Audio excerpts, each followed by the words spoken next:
Bismillahir Rahmanir Rahim wa sallallahu ala Sayyidina Muhammadin wa ala alihi wa sahbihi wa sallam. I'm Brother Ali. This is the Travelers Podcast. This is a unique episode in a lot of ways. Usually I record the bumpers later, but because of the fact that I'm on tour with the Grouch, I don't have any of my equipment with me. I'm going to go ahead and do the intro now. Most people don't have to hear their own intro. Like most people, we just start talking and then I do the intro later. Yeah. But I'm really blessed to be in Seattle, which is one of my many homes away from home. This is a place that I've spent a really good amount of time.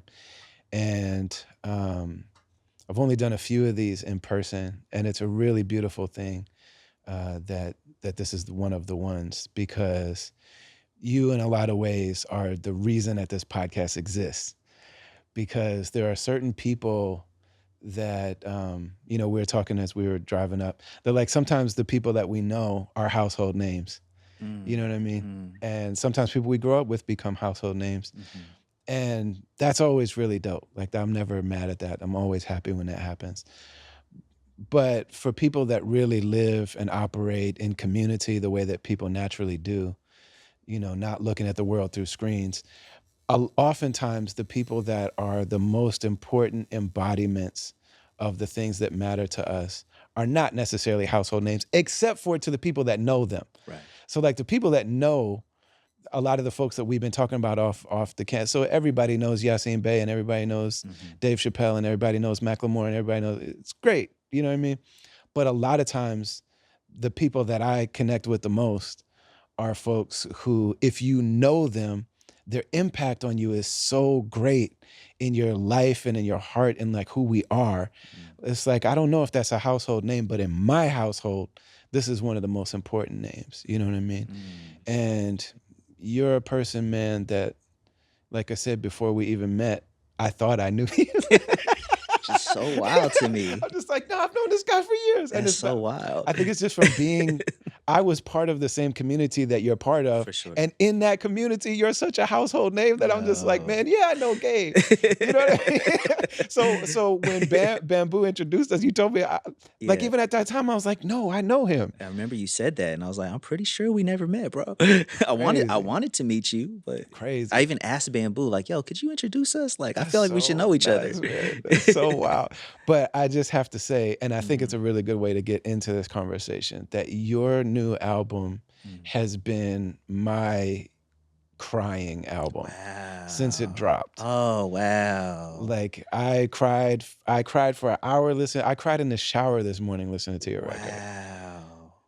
That means so much to me, bro. Thank you. And wow. it really is like, man, the art that matters the most, and I will very likely cry while we're talking, but so often what's beautiful that I love about art, and I'm sure we probably have a lot of the same favorites and influences, but the art that can pull together what's happening in somebody's personal life in a way that connects like that, but then also pulls in the narrative of what's happening around the world. And then also something feels very divinely planned and timed with your album coming out and what's happening in Palestine. It's wild. And so I think that I could tell the version that I understand, but I would rather have you start with the personal connection between home and what that means and the story of your new album, please. Okay. Wow. Thank you for that. First of all, I gotta say it's so deep to me that you said the album is one of your crying albums, because you're one of the few rappers that have made me cry. And the one that always gets me is Dear Black Son.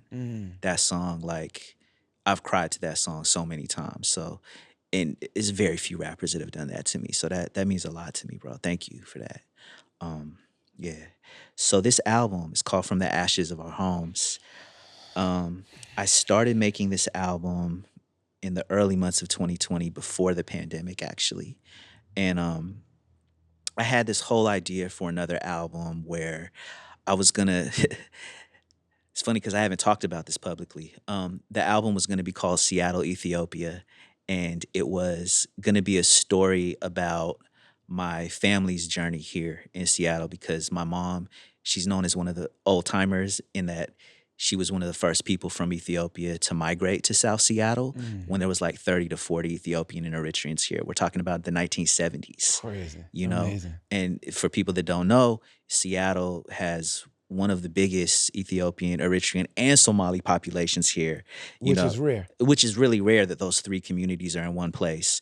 And it's something more like 30 to 40,000 Ethiopians in Seattle now. So my mom remembers when it was 30 to 40 individuals. And I grew up in a household where we were often like I met most of my relatives when they came off a plane. You know, they called me one of the first kids, as in I was one of the first kids from Ethiopia to be born here in the United States in Seattle. And I've had a really particular experience because of that. Growing up in the south end of Seattle, Washington, going to school, predominantly black schools. Everyone Mm. thought I was Mexican because I'm mixed. Okay. You know, my dad's white. I didn't And know that. yeah, and that's why Dear Black Son hits me so hard. Aha. You have a white dad with a black son. With a black mom. Yeah. Aha. Yeah. I didn't So know that. yeah, I it's was because I mean Ethiopian people are the almost the whole spectrum, absolutely. as Africa is as a whole. Absolutely. Because I'm saying we're talking about the mother and father of all human beings. Yeah, So like of course the whole spectrum is there, for from sure. albinos to very dark people. But I just assumed I know plenty of Ethiopian people that are your complexion. Complexion. Yeah, no, I I'm didn't know that. mixed. I'm mixed, and Uh-huh. and the only person in my family that looked like me at the time. You know what I mean? Yeah. So it was a lot growing up. So Hmm. I say that to say, like, the original idea for this album, coming back to it, was I wanted to tell a story about my family and this community, how I've seen it grow, because that's just something I've seen with my eyes. And in hip hop, I'm the first Ethiopian rapper I ever knew. Hmm. I had like there are other Ethiopian people in hip hop that have done it as long or longer. Hmm. I just didn't know them Right. when I started, you know? Um, so now, especially like we're in Mead Street Studios right now here in the South End, Yeah. there's tons of Ethiopian artists that record in this studio now. You Mm. know, like I meet new Ethiopian, Eritrean artists all the time. But growing up, I was the only one I knew for so many years. So it's just a particular experience. I wanted to tell that story on this album originally, and then the pandemic happened. Had all these beats by the way too. So some of the beats on the album, Open Letter, Dust, and Soul Cries were for the original. I had 15 other beats done by Mocha Only for that album. Crazy. I just Wow. Shout out to Mocha Only. I That's just, dope. I just left them behind, you know. Uh, When the pandemic hit, I mean, that became everyone's focus, I think, you know. Me and my partner, Ijomo Oluo, a lot of people know her as a writer. We started a something called the Seattle Artist Relief Fund, thinking the pandemic was going to be a few months, you know, knowing we could get by all right, but a lot of our people were losing all their gigs right away. That became a full-time job. We ended up raising $1 million and giving all the money away to artists in that first year who lost their gigs. Um, didn't keep any money. It just all went out. And then I got the job at KXP a few mhm. months later in 2020. So I ended up working harder than I ever have in the pandemic, you know. Mm. I was working 5 days a week, doing the show at 5 a.m. in the morning. And yeah, just kind of put the album on the back burner, you know. 2020, I lost one of my best friends, Mhm. Rawa Hapte. She rests in peace. There's a song dedicated to her on the album. We all Mhm. lost so many people.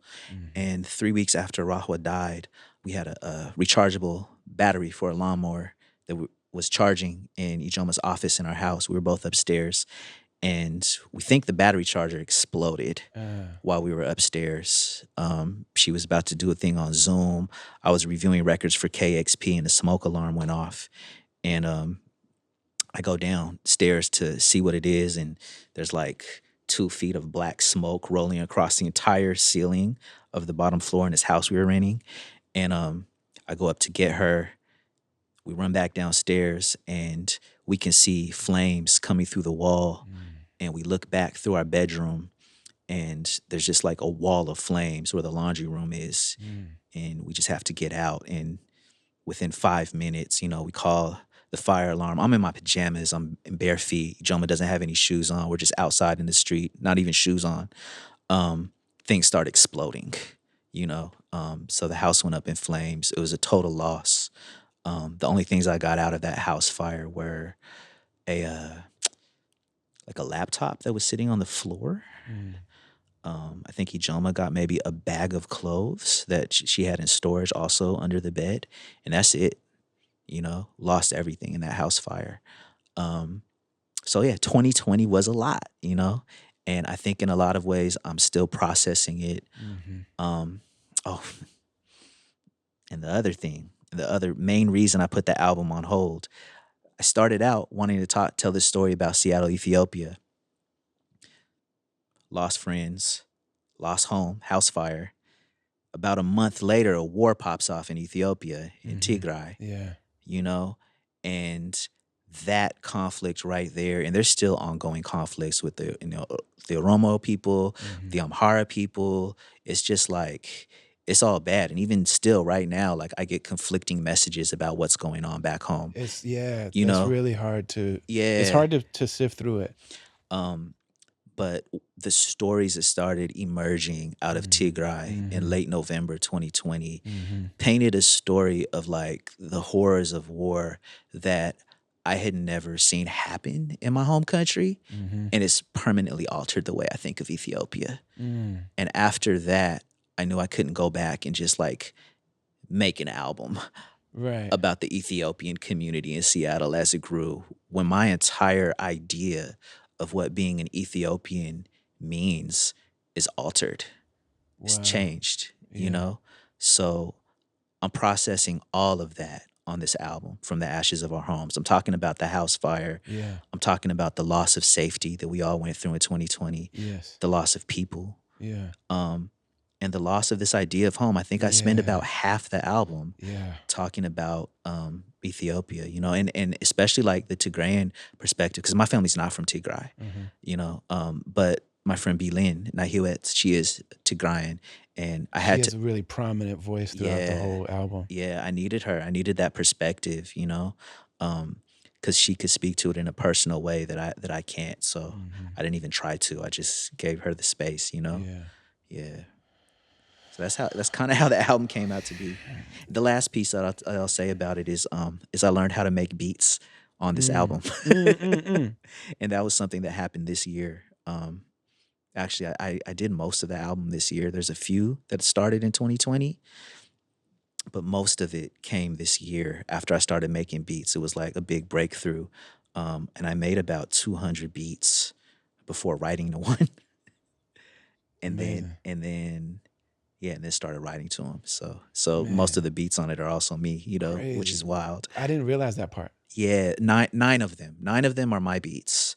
Three are Mocha's, two are Vitamin D's, Okay. which Vitamin is like, for people that don't know, like he's someone from Seattle that I really think everyone should know, Absolutely. and Absolutely. he's mixed a lot of my material, but I actually never had anything released Mm. where it was my voice on his beats until now. So that meant a lot for me to have Vitamin on this record. The intro And the cut, and is the that a I was gonna say the last one is the intro. The intro is Ijoma's brother, Aham. uh, Aham is a trumpet player, composer, okay. um, and that's all live instrumentation. Yeah. That's him on the trumpet, and his band. A lot of people that he worked was playing all the instruments that you hear. Yeah. Amazing. And like the way that it's all it's that's a very difficult thing to do. Mm. For like to rhyme to your own beats, it's weird. Yeah. Like I love making beats I'm and so curious about your beats. When you said, because I listened to your podcast, and one of the podcasts you said that you would like to be a great producer. I wonder about your beats. Like I hope we get a listening session later. I want to hear some I beats. got some stuff, Yeah. but it's hard to Yeah. rhyme on your own beats. Mm, Like people that can do that, you know what I mean? Like it's very, very difficult to do. mm, Like it's one thing to make a beat, it's another thing to rhyme on a song. mhm, But to understand the entire presentation mhm. myself, that's really hard for me to do. So Interesting. the people that are great at it, like Eric Sermon Yeah. and there are certain people that have been really great. Dilla Dilla, is probably the best, you know what I definitely. mean? Yeah. But even Pete Rock and Alchemist and Mhm, there are people that do it really well and it's really I think that's its own art form. Like Mhm. rhyming is one thing, making beats is one thing, and then rhyming on your own beat and creating a song entirely yourself. Yeah. Like, man, it's really difficult to be able to have that type of self-awareness, Mm. both for the, for the overall presentation of the song. It can be really tough to do. That's that's interesting you say it that way. I didn't think of it that way, but Mm, it is why I'm more invested in this album emotionally, I think, than any of my other albums. Is because I'm literally in the music in a different way. yeah. Like I know where every part of the music came from. Right. There's more intention in things like interludes and the way songs musically sit together.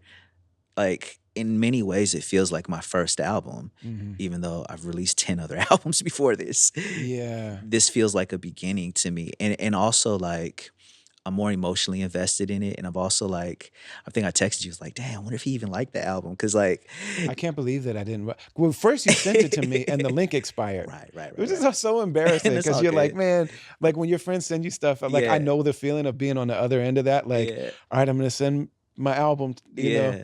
and especially when it's another artist, you're like, "Alright, I'm doing it." You push it, you watch it upload, and you're like, "Alright, nothing I can do about it now." But there's this feeling though of like, when it's your beats, it's like, okay, I like these beats, but maybe everybody else is like I have imposter syndrome.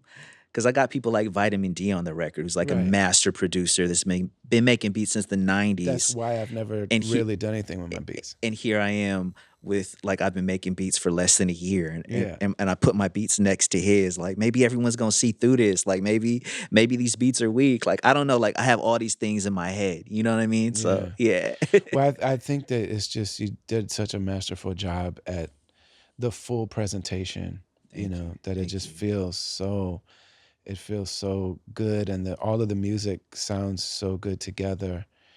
And especially just the ability to pull from your personal life.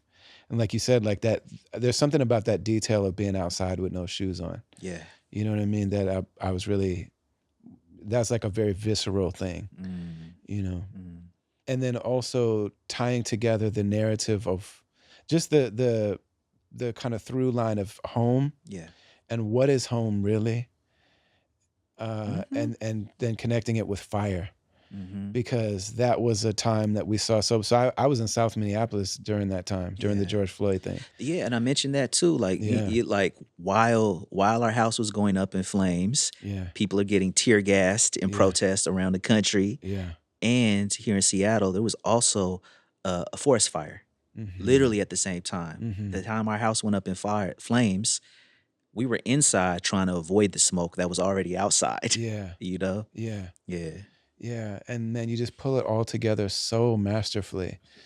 Yeah. Thank you. Um, so you talk about this. You do talk about Palestine on the record, I do.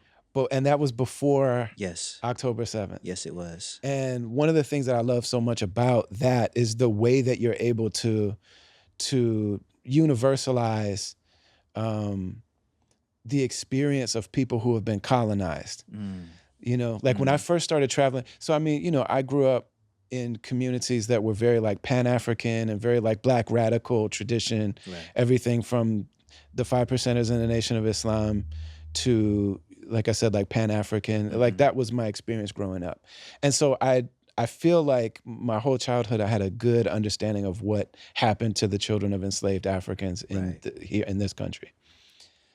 Then I went to Malaysia for the first Hmm. time when I was like 18, Mm, and they were saying, yeah, our country is only one third ethnically Malay, and then one third Indian and one third Chinese. hmm. And I was like, oh, that's interesting. How did that happen?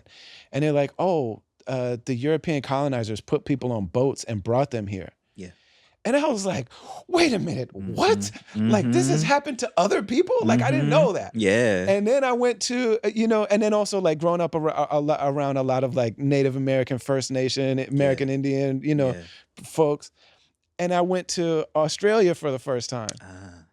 And I met with the people in Australia, Mhm. and they were talking about the things that the colonizers did to them, to Mhm. the indigenous people there. Mhm.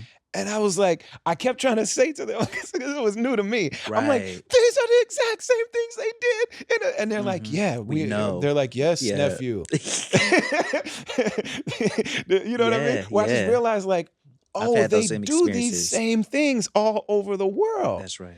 And you start realizing just the global reality of Mhm. settler, colonial, white supremacist, Mhm. colonize. Like it's such a global force. You know what I That's right. mean? And the way that you tie it all together through the use of these like really personal ideas of home, Mhm. of fire, of being displaced, Yeah. of like coming to a new like the elders saying like we left the other place because it's war, and then we come here There's and we're war. put in neighborhoods where there's it's war here, Mhm. because of price and all these other different factors, people moving around throughout the globe and just like Mhm. never having a feeling of home. But the Mhm. way that you tied that to Palestine, Mm. and I love the fact that you said everybody is so cool with being so progressive and radical and all that stuff until you start talking about white supremacy and Israel Yeah. and Palestine. It's exactly the right. Like Yeah. those are the two things that like these are the lines that we draw. Mhm. Till you critique Zionism or police. I believe that was the Zionism line. and police. Yeah, Yeah. man. Yeah. Yeah. Um I don't even necessarily have a question, but just Yeah. I love the fact that that you centered those in ways that you did, and then it also feels divinely inspired time wise. Yeah. I could talk about where it comes from. Yeah, please. Um, so I mentioned earlier I didn't know any Ethiopian rappers before me. Mhm. The people that inspired me within hip hop to Mhm. tell my story Mhm. and that your experience as an Ethiopian American in a Black American art form in a Black American neighborhood, like these experiences do not contradict. The first person who kind of like demonstrated that for me Mm. is a Palestinian poet by the name of Suhair Hamad. Oh, Suhair Hamad. Like Dude, shout out to Suhair Suhair shout out to Suhair Man. Hamad. Like if if I hadn't read her book Born Palestinian, Born Black Uh, in the late 90s, uh, I don't know how my evolution as an MC would have even formed. wow. And I would say she also is the introduction to my learning about Palestine, you know? Mm. So huge shout out to Suhair Hamad. I would say the other group is the Isang Mahal Arts Collective, which is a Mm. Filipino arts collective based here in Seattle. A lot of people know Gio from Blue Scholars. Gio was a part of Isang Mahal way before Blue Scholars came out. And it was, yeah, just this radical like Filipino arts collective that had an open mic in the International District every month. And they were another group of people that were my age, a little bit more accessible than Suhair, that were talking about within hip hop and within spoken word, which also like in that time period, I feel like spoken word and hip hop were really like right next to each other. Oh yeah. You know what I mean? Like spoken word artists would become rappers and back and forth, you know? Um, they would talk about growing up in Beacon Hill, where I grew up, and having a grandmother that spoke a different language and what that meant. So, Mhm. so through Isang Mahal, through Suhair Hamad, I feel like they really inspired me to tell my whole story in hip hop, right? And then later on in life, my friend Rahwa, who passed away, she ran an Eritrean restaurant in the Central District called Hidmo. Hidmo was a really hugely important part of my life. I was there the day that Rahwa decided she was going to buy Hidmo. Mm. Um, she ran the space for 4 years. I called it a community center, cleverly disguised as an Eritrean restaurant in the Mm. Central District. It Mm. was a place where a lot of people, like The Satisfaction, had their first show ever in the Hidmo. Man. You know, like it was a place for all ages hip hop shows, African music. Um, it was a place where different community organizers met. It was just this hub, this meeting ground that was not a nonprofit at all, but it succeeded where a lot of nonprofits failed. Mm. I learned through that, by the way. This is just a tangent. I'm gonna give you a lot of tangents That's today. great. Yeah. That I learned that with nonprofits, they create like a system where your organization is accountable to funders instead of accountable to people. Yeah. With Hidmo, they were accountable to people that came through Mhm. the door. And one of those people that came through the door is a sister by the name of Haneen, who was a part of a group called Students for Justice in Palestine. Mm. And they needed a venue because they were bringing a hip hop group called Damn Mm. to Seattle, you know. And through that connection, I ended up meeting and, spending some time with Dam, with Abir, Sabrina the Witch, Muhammad Al Farah from PR out of Gaza, Jackie Mhm. Reem Saloom. We did the film screening for Slingshot Hip Hop, and just in those conversations and like meeting all these Palestinian hip hop artists here in Seattle, like those conversations are in this song that you're talking about on my album. Right. I believe it was Suhel from Dam who said that. I think I can't wait to have a conversation with Suhel. We talked recently. I'm trying to have him on my podcast this upcoming I year. just did a song with them Yeah, I know for the from Mo soundtrack. yeah. Yeah, it's dope. Um, I didn't really get to like build with them. Like yeah. basically Mo was Common scored it. Uh huh. So Common like they chose that song for the end credits. And Okay. then Mo was like, I'm just gonna at last minute he just asked me, he was like, will you rap on it? Oh So I didn't get to actually wow. work with them. It was like one of Oh, their so songs that we y'all weren't just even in the room. no, but hopefully soon. I can't wait to. Have you met them? No. Oh, I can't wait till you meet them. Like I love it. I love those brothers and now sister too, because my sister joined the group later. Mm, So Sohail from Dam, when we met, I think he was. I, I don't want to put words into this brother's experience, but I felt like it stood out to him that I was mm, Ethiopian mm, and that I was outspoken for Palestine even then, like in mhm. 2007, 2008. And he told me the reason why that stood out to him, that there were a lot of Ethiopian, for one, it was originally Ethiopian artists in Israel that kind of put them onto hip hop. Aha. But Okay. then, like, they fell to the other side and they couldn't be friends no more. And he said that at the checkpoints, a lot of times when it's an Ethiopian, like IDF officer, they're much worse to the Palestinian folks. Always. And that thought, that idea always messed with me because I felt like, and that's what that song is about. It's called An Open Letter to My Cousins in Israel. I'm looking at the situation in Palestine and I'm thinking about it honestly. Like if I was in this situation, it's a coincidence Mhm. that I'm born in the United States. Mhm. Some of my family went to Europe. Mhm. Some of my family went to different cities here. And I actually have cousins in Israel who have kids in the IDF. Like this could have been my reality, And I think about that, and I think about what solidarity means. Like, I have this deep belief that solidarity starts with knowing yourself Mhm. and leaning into, privilege and leaning into, uncomfortable conversations Yeah. and just taking an honest look at the situation of Ethiopian, Eritrean soldiers in Israel. Like they are, like the oppression is real for them too. Yeah. They also are completely oppressed Well, in and that that's in that why a lot nation, of times, you like, know? oppressed people in a white colonizer situation where they get to have some proximity to power, and a lot of times it's their Yeah. bodies being on the front line with a weapon. A Mhm. lot of times they will go out of their way to show that, like, look, I'm part of this. You know what I Yeah. mean? So like the song Black Cop and things like that. Like, It's my version of Black Cop. uh-huh, But I'm trying to do it with compassion yeah. cuz I feel like so there was a situation like while we were having Black Lives Matter marches here in the United States, Mm, they were having Black Lives Matter marches in Israel because there was an Ethiopian yeah. Israeli um he was a soldier Mhm. that was beat brutally on camera, Mhm. and people started marching out there too. They started shutting down freeways in Israel too. But the connection that I didn't see publicly made was like if we want to get free from this, Mhm. Palestinian people need to be free too. Yes. Which is the line in the chorus or Yeah. the chant at the end. I've always heard in talking to Palestinian elders Yeah. that in that there were Ethiopians people in Israel Hmm. in the 60s and 70s that were inspired by the Black Panthers because of the racism they were experiencing in Israel, Yeah. that they actually started a chapter of something that was a lot like the Black Panthers. I heard about it in the 90s too. Yeah. I heard about it in the 90s too.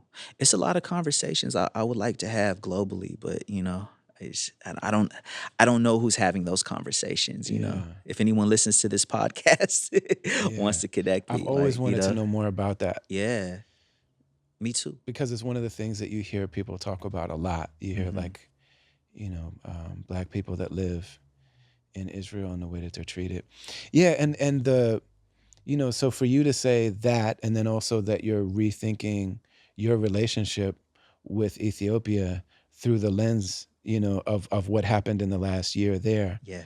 is really is interesting, man, because one of the things that, so much of my audience is white. Right. So you already know my whole thing, but like, being I was born to white parents, I'm an albino. They didn't understand that. Black people did. Mhm. From the time I was a really little kid to the point where I still am in therapy about it. Right. Like to me, black always felt safe, even when I was have to fight somebody. Yeah. It's like it's still at the end of the day, we're both human beings. Right. You know what I mean? Even people that don't like me, like it's like we're Yeah. still human. I Yeah. know that. It's just a given. Like Mhm. we're two human beings, like we're so human that we're gonna box now. You know Uh, what I mean? uh, There's something very human about that. But to me, like white always felt really unsafe mhm. because Mhm. I'm not so sure that I'm a human being, Mm. and Yeah. so then this whole kind of thing of like me growing up and my parents and my grandparents are white, Mhm. but the people that love me and I love them are black, and I've got this worldview and all this stuff. And then to become a rapper and being on tour on the one hand with Rakim and all those kind of people and going out and earning it every night, but Right. then going out with Atmosphere, there's like this whole audience of people that's just like, you're what we've been waiting for forever. So those are the people that those are the people that really showed up in big numbers and stuff. So Right. like a big part of the audience.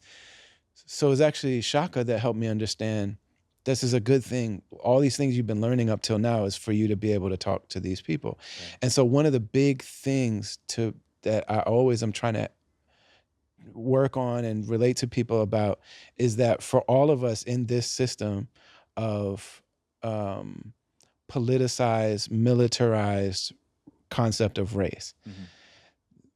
that every single person has to have this kind of like very real lived negotiation. I don't like the word interrogate, but I Mhm. understand why people use it. Mhm. But there has to be like a very real self account, like taking oneself to account and being really real with all the different layers of my own relationship with what's happening in the world. Yeah. And people of color are forced to do it, All the time. forced to do it. All the time. You know what I'm saying? Like there's like my wife is one of the most amazing people in the world. She's black and Puerto Rican. Mhm. There's this whole thing with like, if I go to Puerto Rico, am I really Puerto Rican? Because I grew up in the Bronx and I don't really speak. I I had that same fear about going to Ethiopia until I went. Yeah. and I mean, we went to Puerto Rico, Mhm. and then we went and visited like an ancient burial site, Mm. and the the guy that was doing the tour was from the island, and he was like, New Yorkers are not Puerto Ricans. They don't speak the language. They don't No. so and so so and so. And I'm standing Yeah. there like. Like I don't know what I'm supposed to do in this moment. You know what I mean? So we are just kind of like, hey, but what about the people that do come here looking to? Right. So she actually had someone say that to her, but Mm. then her time on the island and like relating to Mhm. the people there and our daughters and all that kind of stuff, and then we go to Africa, and in Africa it's like somebody told my wife who's very brown skinned that she was white. Oh, yeah. Yeah. It's just like, we know you're white, like we know you're not from here. I got that You know what I too mean? when I was out there. Yeah. And so and then but then also I think my wife is objectively a very beautiful woman, Mm. but constantly dealing with like, is my nose too much like this? Is my all Mhm. this stuff around? Is my hair this? And is my all people of color are going through that at every moment. And then I think when European American people, when white people come into these conversations, it's like, wait, I have to view myself in a racialized sense, and like something might be wrong with Yeah. me. Yeah. You know what I mean? And so have you having this the next level of the conversation too of Mm. like, well, what does it mean to be to love where I'm from, to be oppressed from where I'm from, to have all Mhm. these different relationships, like you step into a different place, you're almost a different person Mhm. with the way you relate in that situation, but then also saying like, but my people also have the potential to harm others That's it. and to abuse others, That's it. Yep. because that's the way that it works. When you've been oppressed, when you've been harmed, when you've been abused, Mhm. if you are in any kind of situation of power, like if you own a dog, you might start kicking the dog. Right. Like any bit of power that you have, you're taller than somebody, Yeah. not to mention you have a country and you've got a military and you've Yeah. got, you know, and it's one of the things that I see happening for Jewish homies in this Mm, particular moment. yeah, yeah, yeah, totally. Like it feels like there's a something happening in the diaspora, especially of European descendant Mhm. Jews, Right. where some people are having full emotional breakdowns of like, what the hell does all this mean? And you see some of them, Oh, for sure. and some of them are within hip hop. Like some of them are people that have Mm. been around hip hop for a Mhm, while. mhm. But then you also see the Sim Kerns of the world. Like, Yes. dude, man, I'm like, yo, Yes. Sim was saying that they were having problems booking a tour because of uh, security. Yeah. And I was like, man, I wish I could. I wish I personally could be your security. Right? Yeah, Like, I Sim's wish I could. brilliant. Sim's brilliant. And here in Seattle, like, the organization that I would say is doing the most militant actions, like shutting Mhm. things down. Well, maybe not say the most, but like one of the groups is doing the most militant is Jewish Voices for Peace. Like they're going hard. Like they shut down the Space Needle and had me and Ijoma speak at it. Like, Uh, and the levels of oh, I saw the footage of that. yeah, Okay. yeah, they shut down the Space Needle for a day to get Senator Patty Murray's attention to get her to call for a ceasefire. But before that, they showed up at her house.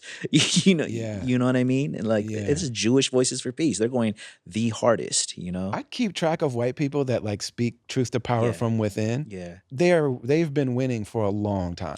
Right. Like the Jewish people that start speaking, and it because it's not like they're like, well, let me quick go do research and Mhm. get on the right side of history. Like Mhm. this is something they clearly have been living Yeah. for a long time. Like Sim just doesn't start being Sim one day. Right. No, no, Sim's been having those conversations, has been doing that work for a while. Like it's obvious. But I think what you're speaking to, like people have a really hard time. And I see it with men. Mm, This is another place where like men of color, mhm. who are oppressed by a system that learn about patriarchy one day and like, oh, like I'm a victim in this situation, but I'm also a victimizer when it comes over here. Like people have a really hard time with the idea of like realizing like, oh, I'm not always a victim. Like I can also I've dealt with abuse. My people have gone through horrible abuses Mhm. and my people can and it's not even my people with the Israel, it's a state. Like let me be clear. Like no one's Right. but Yeah, that's not a peoplehood. it's not a peoplehood. We're talking about a state here. Yeah. But I think in general, like people do have a hard time with the idea of like my people can be abusive. My Mhm. people can be a victimizer as well, Yeah. even though we've been victimized. And one doesn't erase the other, you know? Like anti-Semitism is also on the rise. Yeah. That's a very real thing. Right. You know what I mean? But it's on the rise because white supremacy is on the rise. Yes. Yes. Like anti-Semitism has been on the rise for a minute, Yeah. not because people are in the street saying free Palestine. No. It's because white supremacists are Right. are, you know, Yeah. feeling more emboldened by all the various uh people in power around the world. Like global white supremacy is is taking power in so many different countries, including this one. Yeah. Yeah. People feeling like more vocal and feeling like they have an opportunity to start, Yeah. yeah, to start doing their thing. So And I mean, those are the it's same people that are Islamophobic, and those are the same people that exactly. are, Exactly. yeah. Yeah, the people that are anti-Semitic are also Islamophobic are also, it's the same thing. But I think it's this weird like divide and conquer thing, man. Like, if yeah. And It's a really frustrating thing. Like and some people are just seem committed to like not hearing the other side. Like they seem so like just deeply invested in this idea of Israel, the state. Like yeah, I mean, and one of my things, so like I relate to Jewish people and communities on so many different levels. yeah. And one is the religious thing, Mhm. because I'm an Orthodox Muslim. I really like try to live the Sharia. Like I Mhm. do. Mhm. Struggle. It's not easy to do. You know what I'm Mhm. saying? And so there's a lot of times that like I'm in. So like when I'm in, I only eat halal meat if I can, but I'll eat kosher meat. Right. And so there are times where like in Minneapolis, like I knew, kosher meat, kosher butchers and things like that, Mhm. and did all kind of like interfaith work with rabbis and. Yeah. So for me, I care about and Islam Mhm. doesn't negate the religions that came before it. Right. Like Islam is a religion that when you say there's no God but Allah, what it means is not that all the other gods are but it's like all of the Mhm. everybody's internal like quest and seeking to be connected to the divine Mhm. is all one, and Allah is the one that we're all looking to connect with Mhm. universally. Right. And when you say that Muhammad is the messenger of God, it's understood that Muhammad is in a line, a worldwide network of messengers and prophets. Mm. Every people had a prophet, every people had messengers, every people had reminders, Mm. without exception. Mm. So it's like all of the wisdom in the First Nations traditions is Mhm. all connected to Islam. Mm. Once you have that type of understanding, That's beautiful. but Judaism specifically Mhm. is a religion that's understood as being valid, legitimate. Yeah. We're not necessarily legitimate to them, Mhm. but they're legitimate to us, Right. you know? Right. And so I relate to the Jewish community in that way, as well as also, in so many other ways, man. But so I know very like religious Jewish people Mhm. that grew up as part of their culture, like this beautiful idea of Israel. Like it is a concept in the tradition. Mhm. Mhm. And naming that particular state the same name, to me, I see it as no different than like Mm. the idea of the caliphate is very real in Islam. Like Mm. the idea of having, just like most traditions are like, what if we had a righteous government? Mm. It's a beautiful idea. Right. You know If what I'm it saying? if it Like actually the happens. Rastas have it, Yeah. and like so many people have like, what Mhm. if we had a righteous system in place? Uh-huh. I mean, even the organizers and activists have it. Mm. You know what I'm saying? Like the Mm. idea of community that we try to, Yeah. the best practice of community and, Mhm. things like that we try to practice. That is a real, but when it's brought into practice, Mhm. that's a very different thing. And Yeah. so like this idea of caliphate, that's what ISIS was pulling from. Mm. ISIS was like, we're going to be the caliphate. We're establishing the caliphate. Mm. And there are certain people that believe that about Saudi Arabia. Mm. And it's like, man, most of the Muslims in the world are like, yeah, we understand the idea, but that's not That's not it. that's not it.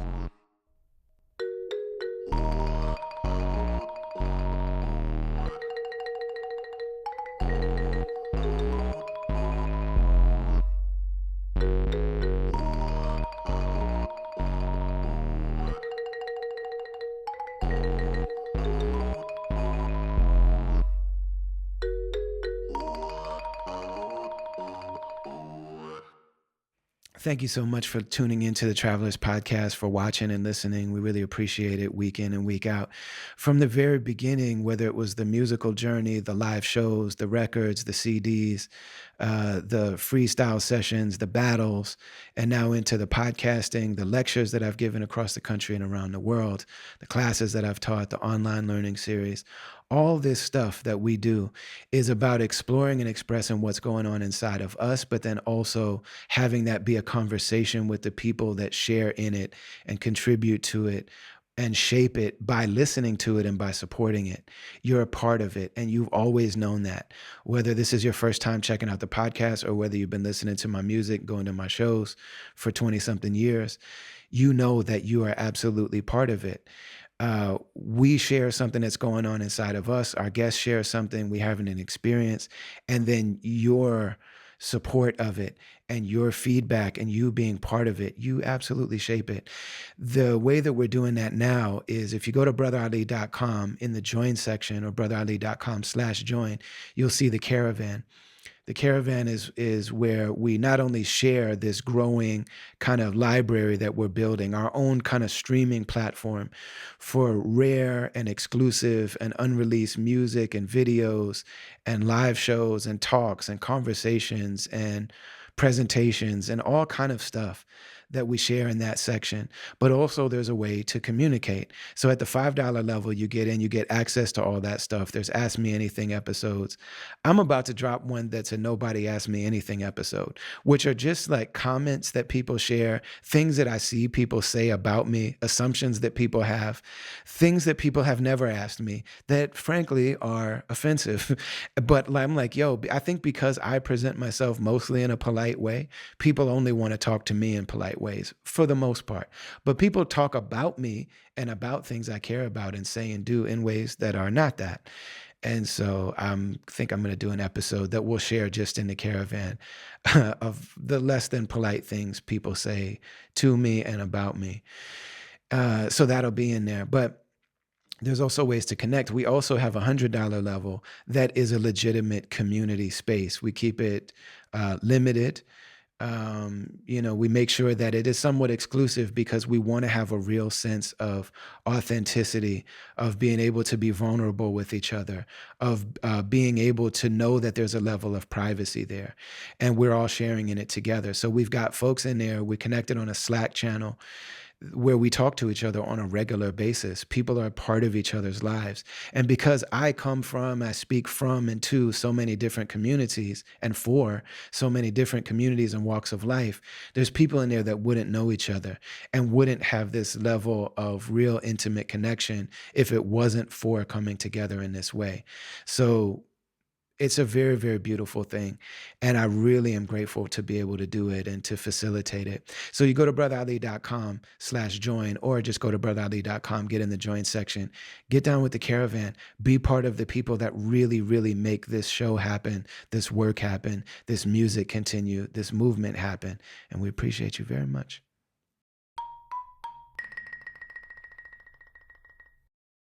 That connection that you make, you draw between the personal and the global. Yeah.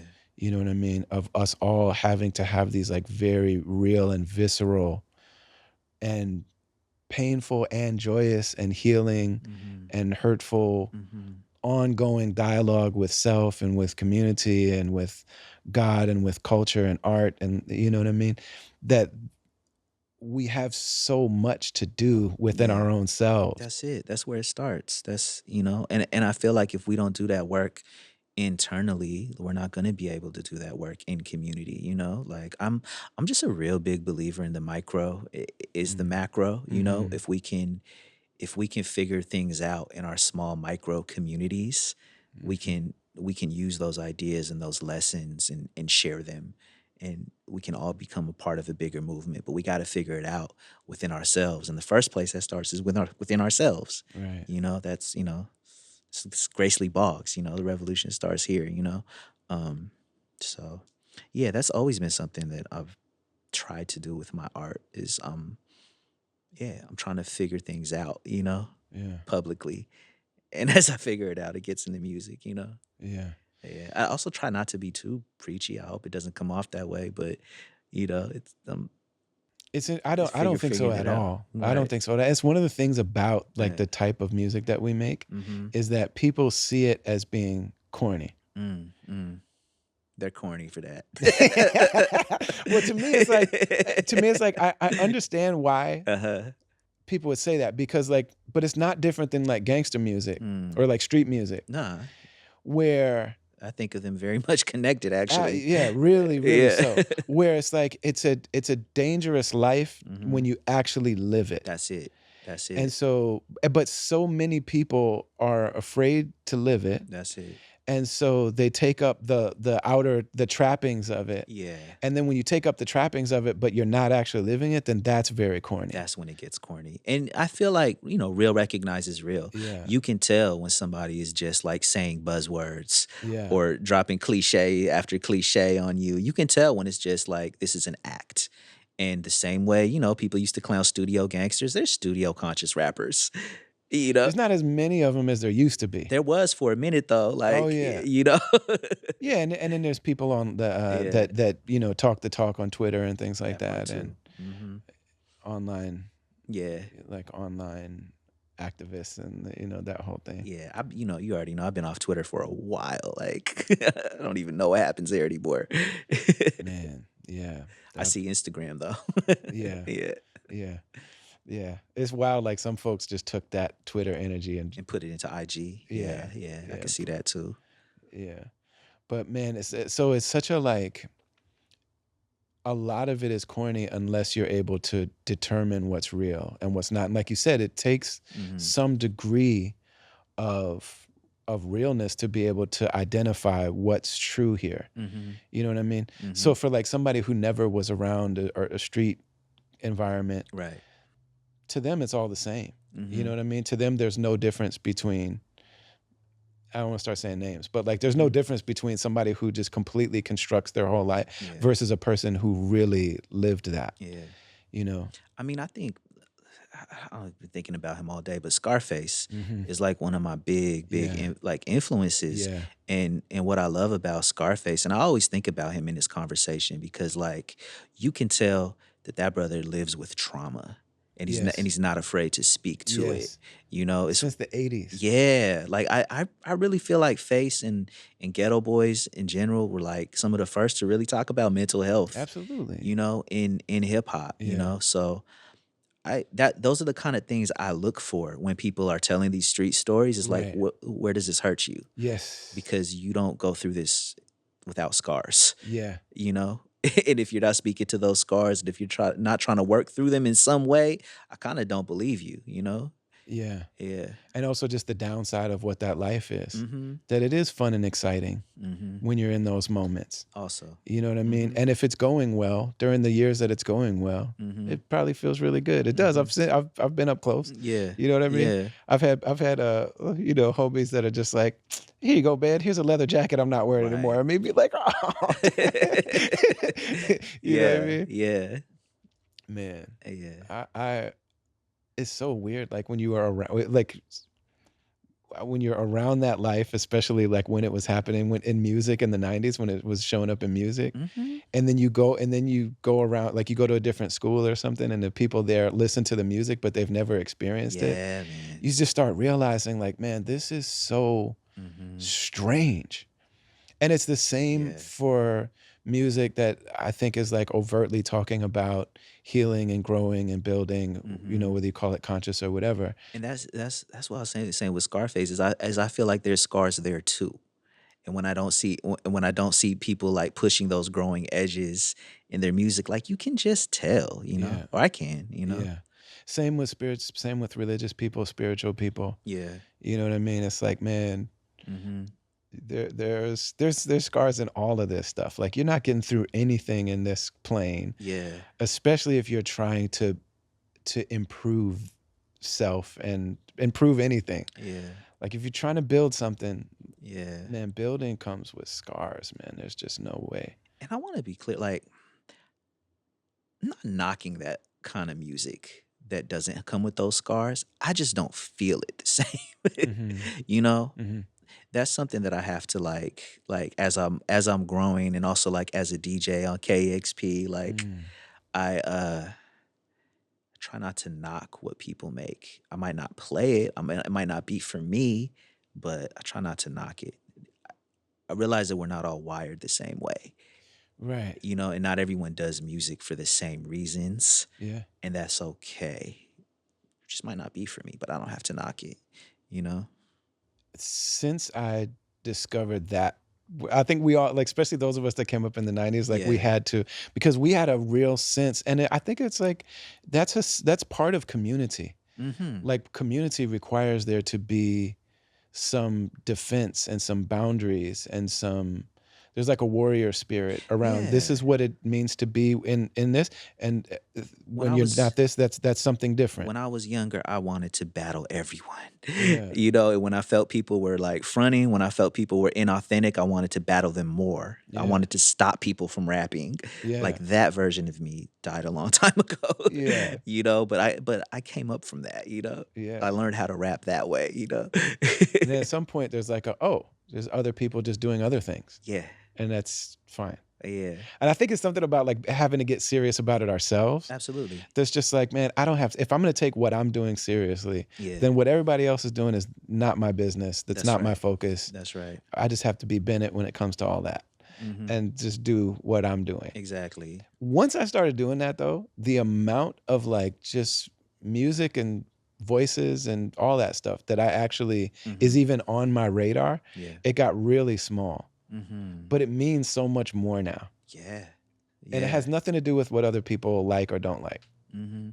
Did you go through this? I'm sure you did, but like as as I got more and more into doing my own craft, that the music I listened to started to be people that I actually knew. Mm. Did you go through that as well? The music you listen to? Yeah, like the music that you find yourself listening to on your own time. Like I, I'm a person that listens to my friends a lot. You know, their music. Like Yeah. Yeah, I think there is yeah, something to that. yeah. Yeah, it's interesting. I mean, Hmm. the rap album that I've listened to the most in the past, maybe it might even be yours. Is the only one. That's wild. It's the only one. Dang. It's the only one. That's wild. Yeah, like I don't think there's another hip hop out. So I, here's a little flex. I have there's new Yasin Bey music coming, and I Amazing. have that. Amazing. I So can't it's like wait. those are the two things I've been listening Oh, to. that's dope. So I don't know, like when that you never know, like with Yeah, him, you never know or like if it'll be. if it will. I've heard so many rumors of different projects. Like he had a project with Manny Fresh at one point. I don't know if it ever. They did, yeah. They recorded music, and Yeah, yeah, Yasin lived New in New Orleans Orleans. for a little bit. Yeah, but I don't think I think I heard one song, and I don't even think it was released. Who produced the Dollar Day for New Orleans? That was I think that was a mixtape joint. I think that was a was it a Wayne beat or I feel like that was somebody else's beat that he Okay, just because people were doing mixtapes in that era. yeah, And that's a classic, for man. sure, for sure. Yeah, Yeah, that Katrina Katrina Clap. Clap. Yeah, Whew, yeah. that's still a joint, man. Mhm. Mhm.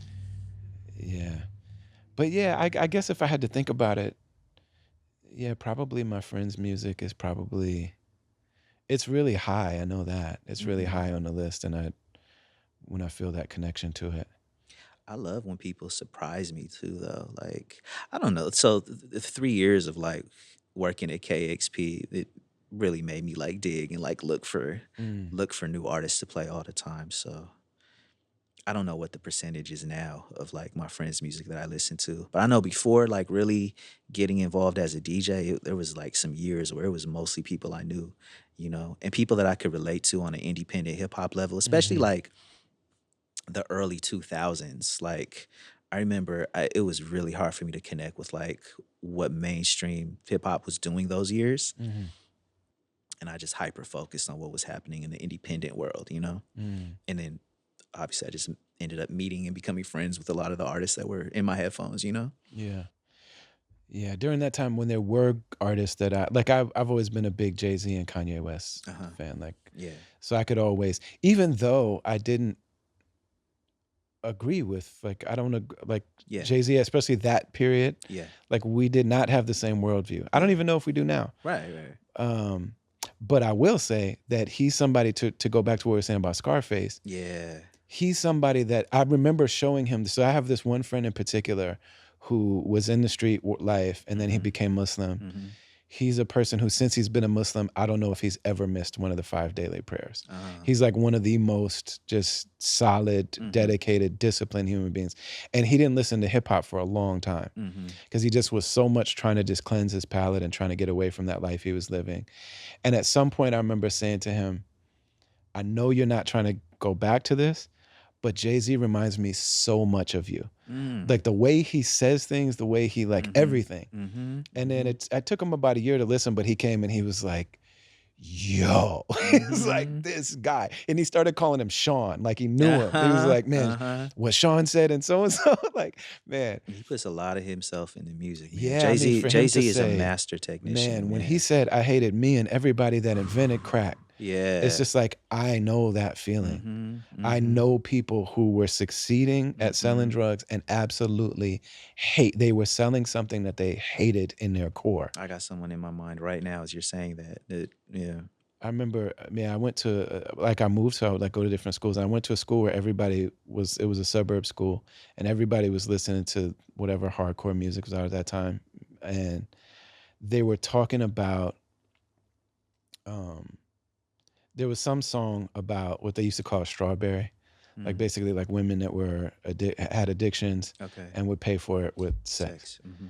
and they were laughing about this thing, and this memory came to me where when I was like 13, 14, Mm. I had an opportunity to lose my virginity to somebody that we knew's mother Wow. in a scenario like that. And I was terrified. Yeah. Everybody thought it was funny and it was like this big thing. And I was horrified. Mm-hmm. And I remember I cried and I was like, I don't want to do this. Right. You know what I'm saying? And so Mm-hmm. we just had to Yeah, you know. Mhm. But it's like, man, hearing lines like that, I hated me and everybody that invented crack. Yeah. And I mean, from the very beginning, Mhm. you hear him doing this like processing that we're Yeah. talking about Exactly. of like, what does it mean? Like, why, how did I end up like this? Mhm. And searching for the answer. So that by the time you get to 444, Yeah. it's like, man, this is a culmination. He's been He's been on this journey. searching for That's this, right. you know. Yeah. It's a beautiful album too. It really is, man. I'm somebody that was late to Jay-Z. I believe that. Yeah, I was late to Jay-Z. The I believe the that. reason is kind of funny too. I was a really big AZ fan. Okay. Do or Die was like my like AZ's ill, I man. that like I remember in '95, like I'm a little bit younger than you, so I was like, what was I? I was 14 Okay. when those albums came out. AZ, Do or Die, and Tupac's and Me Against the World. Those two cassettes Okay. lived in my Walkman. And then this guy named Jay Z came out the next year. I thought that was weird too. Like, man, it's You the know, same name. yeah. And then like Wu Tang and Jay Z and even Biggie started coming up with Italian personas. Hmm. And as much as I liked those artists, because I was a Wu Tang and a Biggie fan too, I wasn't a fan of like the Wu Gambino phase of hip hop. Man. And I felt like Jay kind of like fit into that. Yeah. So I just outright rejected him and didn't listen to Reasonable Doubt when it was new. And it took some of my homies that I was making music with like 5 or 6 years later to really listen to Jay-Z again. They were like, nah, you're tripping. Like, listen to these lines. And then like slowly I became a Jay-Z fan, you know? Yeah. Now I think he's one of the best to ever do it, but I was late, you know? Yeah. I think a lot of us were. Really? Yeah. Me and Sadiq from Rhyme Sayers, the when we first met each other, Mhm. we bought because we were both kind of like the conscious dudes. Yeah. You know what I mean? We Yeah. were like the conscious Muslim dudes. We're like, but everybody around us was like, we had all kind of different, all the parts of hip hop were part of Rhyme Sayers in those early Mhm. days. So Mhm. it was like Los Nativos, and Yeah, I then remember them. yeah, Yeah. and Musab was like a conscious, also street. Like he would Right. kind of go in and out of both worlds. But me and Sadiq were like the Muslim dudes that didn't smoke or drink with the Uh-huh. kufis on, Uh-huh. just kind of like watching it all go down. And it was like the breakers and all that stuff. Yeah. And at one point, I can't remember which one of us said that we were fans of like the Hot Boys Uh-huh. and Jay-Z. Uh-huh. And then we were just like, yo, they're ill, right? And he was like, man, people don't realize it's hip hop, Yeah. man. Yeah. That was like one of the big, Yeah. because that was something that you didn't vocalize in those circles at that time. Not at all. We were really big on freestyle fellowship too, and like Mm, Project Blow. Like, so I don't know if you know this about me, but so I born and raised in Seattle. mhm. When I was in the 10th grade, so that would have been, it was the month Biggie died in '97. My family moved to Las Vegas, and I had 3 years of living in Vegas. Wow, I And had no idea. yeah, so That's very different from Seattle. very different and very much like a LA suburb. Yeah. And it's also the first time I really started performing and rapping in front of people. All happened in Vegas, and it felt like there was a record store in Vegas called The Joint. That place saved my life. Mm, And right next door to it was cool. I don't know if you ever met Cool DJ EQ or if you remember the Beats and Lyrics compilations that came out mm, like in the mid '90s. mm. Hyro was on it. Okay. AC and Ab were all over it. Okay. Grouch was on it. Living Legends were on it. I know you're on Okay. tour with them now.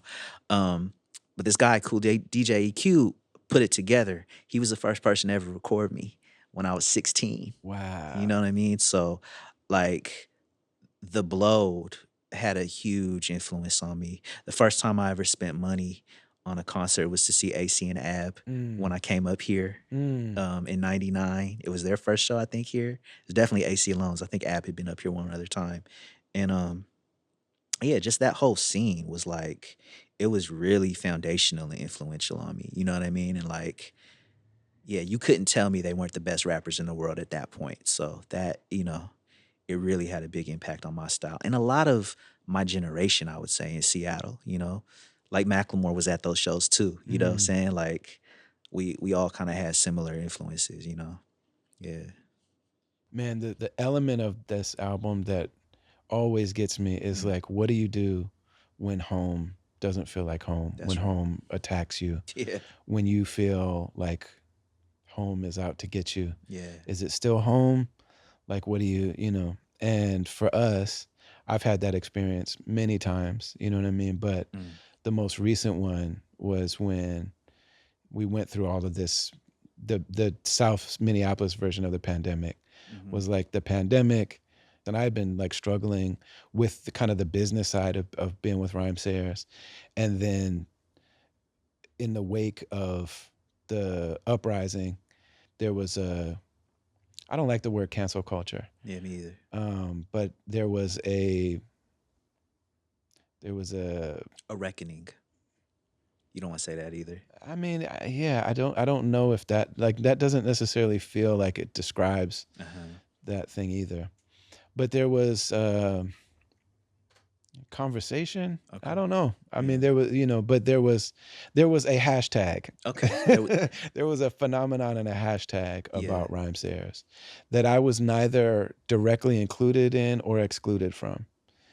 And so for so long in the Twin Cities, like for a long time, I felt like every time I left my house, I was going to see somebody that was going to recognize me for Mm. something good that I had done. Mhm. I felt like celebrated in my community in a way that nobody has, it should feel entitled to. Right. But it was from years of work in the Muslim community, in the activist organizing community, in the music and culture space, in the teaching and mentoring and all this stuff. Like every time I left my house, somebody was gonna be like, "Yo, brother Ali," yell from a car. Mhm. Somebody was gonna pay for my dessert. Somebody was gonna like and then, Mhm. man, in that moment, it felt to me. I don't feel this way now, but I didn't see anybody be like, "Well, we don't mean him, no." Uh, Or what about all of the things that he's been a part of? Or what about right. all the like no kind of counter narrative at all. So I'm like, man, even if people aren't attacking me directly, Yeah. even if even if there isn't this kind of thing, what I felt like I got to see in that moment is that nobody felt like defending me in any kind of meaningful way or in Mhm. any way at all. You know what I mean? Mhm. And it was so that feeling of like, is Yeah. this my community? Yeah. You know what I mean? Yeah. Is this my home? Yeah. Uh, I feel like if the I feel I want to believe that if the roles were reversed and somebody was speaking ill of somebody that I had known nothing but good from, Right. you know what I mean? That I would have responded differently than that. Mhm. But it's hard to say, you know what I mean? Yeah. And so one of the many things that's kind of like going through my body and heart and mind and Mhm. everything when I listen to the record is that particular idea or that Uh-huh. concept of like What is home? what is home? Yeah. And the idea of like your physical home burning down. And we had a house that our house didn't burn down, Mhm. but it felt like important for us to not be in Minnesota Yeah. anymore. Yeah. I was just like, I don't know how to feel about this place. You need some time to heal. Mm, I think that's what that is. It's very different, but it reminds me of a like I went through a really bad breakup when I was 30, and the breakup was in this neighborhood where we're in right now in South Seattle. mm, And I remember that everything, like every block, every corner, everywhere I went reminded me of this relationship, of this heartache, of this pain, of this person. You know what I mean? mm, And for me to heal, healing just takes time. mm. I had to get out, and it seems like that might have been the move for you too. Like you needed some time away to heal. We got an opportunity to leave, and Yeah. like once we found out about Turkey, I don't remember exactly why, Mm-hmm. but it felt like it was a 2 week period from the time when we were like, okay, we're going, and Mm-hmm. when we had to go. And me and my wife had bought a house and raised our kids there and all this stuff, and we Mm-hmm. had to be out of that house in 2 weeks. Ooh, two So like weeks. Wow. most of the things that we had ended up either getting donated or just thrown away, or Mm. you know what I mean? So also Yeah. most of, like, basically we went to Turkey with 6 duffel bags, Yeah. and that's what we owned That's what you from own right from now. that whole 15 years before that, you know No, what I mean? no storage locker. There is a storage thing. Okay. Yeah, there's Yeah. a small storage thing, and there's like a couple boxes of like keepsakes and stuff Got like you. that. Yeah. But, you know, I mean, wardrobe and Yeah. the books and the records and all that kind of stuff. Like it's Yeah. Our stuff isn't there, doesn't exist anymore. Yeah. And now it feels very liberating. Yeah. But at the time, like when I think about those 2 weeks, Mhm. our 15-year-old daughter doesn't remember it, Mm. and 15-year-old? she's 15, so she Wow. was 12 when that was happening. Okay. She doesn't remember leaving Minneapolis and arriving in Turkey. Wow. Like that's a period of time that she doesn't have memories from, They blocked it out, or it just happened that quick. which is like that's trauma for Yeah, her. You know what that's I right. mean? That's right. And for me too, like it's just you know. So that was just one of the parts of the record that I really Yeah. resonated with. Yeah. That Yeah. like what are these conceptions that we have of what home is and Yeah. what it means and how quickly it can change. So quick. Overnight, in a moment, you know? Yeah. I wonder what it means for you now. For me, I think about relationships. I think about my connections with people, the things that, the connections that can't be broken, even as we all are scattered, you know? Like I don't live in the neighborhood where I grew up anymore. Like I used to have the experience like you where I felt like the South End celebrates me, you Mm-hmm. know? I feel like my neighborhood celebrated me Mm-hmm. every time I walked outside. And you're right. I shouldn't like expect that. Like nobody should expect that, but I had grown so accustomed to it, to these like reminders that I was doing something that mattered to people every Yes. time I walked through my neighborhood. I don't have that anymore either, you know? I live in a neighborhood where when I take walks, I don't see anyone that knows me, and I'm nobody up there, in Yeah. in the part of the city where I live now. Um, and it's jarring. Like I went through some time where I cried about that, Uh-huh. about missing my neighborhood, So yeah, I definitely relate. I definitely relate, but yeah, I don't know what I'm trying to say, but it's just about keeping good connections with people and doing the extra work to Mm-hmm. keep good relationship. That's something that I've been committed to, I would say, in the last decade. I don't know if you remember when Idle No More took off, right? When Idle No More took off, I believe that was 2012, maybe late 2012. Yeah. I had gone through that year was wild. I dropped two albums in the beginning of 2012, toured, and just was really busy. Went to South Africa for the first time, like had a great 6 months, and then people don't talk about this that much, but I think there's a thing we should call like post tour blues, where you have Yeah. all this activity and action, and then when Yes. it slows down and you don't know what's next, like that's the time. If you don't have a thing to work on, that Man. depression hits, and Yes. that post tour blues hit me really hard in Yeah. 2012, and Okay. and I remember just being like in my house in a room watching Netflix, didn't have any desire to go outside or connect with people. Like I was in a dark place, right? Mm. And I don't know more happened, and I'm so thankful for it because it got me out of my house. And I remember going to teaching, and this brother got up and spoke. People were just sharing about what brought them, Mm-hmm. and this guy stood up, and it was the most honest thing I heard. He said, "I'm an introvert, and I have a tendency to stay in my head. And I know that when I do that, I'm not being good to my community. Mm. So I'm making a commitment right now to not isolate myself." And when he said that, I was like, wow. Like it was like the most profound thing that like anyone could have said to me in that Mm-hmm. moment. And he was just talking about his struggles. But I really took it to heart. And it's something I still think about all the time because I also am an introvert. A lot of artists who are really good on stage and are really good when we have a job, yo, we spend a lot of time in our heads because making this art because we're introverts, you know? Yeah. You're Like right. I'm not a person that likes going to parties. I don't like being around a lot of people if I don't have a job, Mm-hmm. So I also like him, I have to do extra work to not isolate myself. And I think as we get older, Mm-hmm. that becomes something we have to work at. Because when you're Mm-hmm. younger, people don't have families, they don't have kids, people connect more regularly. As you get Right. older, people tend to like silo. And as men, like I think people that are like, learn how to be a person as a male in this society, like we also have to do a lot of extra work to not isolate ourselves, Mm-hmm. and I think that's a part of patriarchy that we don't talk about as much, about the way it affects men, Mm-hmm. and our ability to really connect and have meaningful connections with other people. So that's a long tangent, but it's connected to this idea of home. You know, I think as displaced people, you know, whether it's generationally displaced or whether you're, you know, displaced right now because of, you know, conditions with a city changing, you know, Hmm. uh it could be because of, you know, economic displacement is a real thing, you know, with Yes. gentrification. Like Yeah.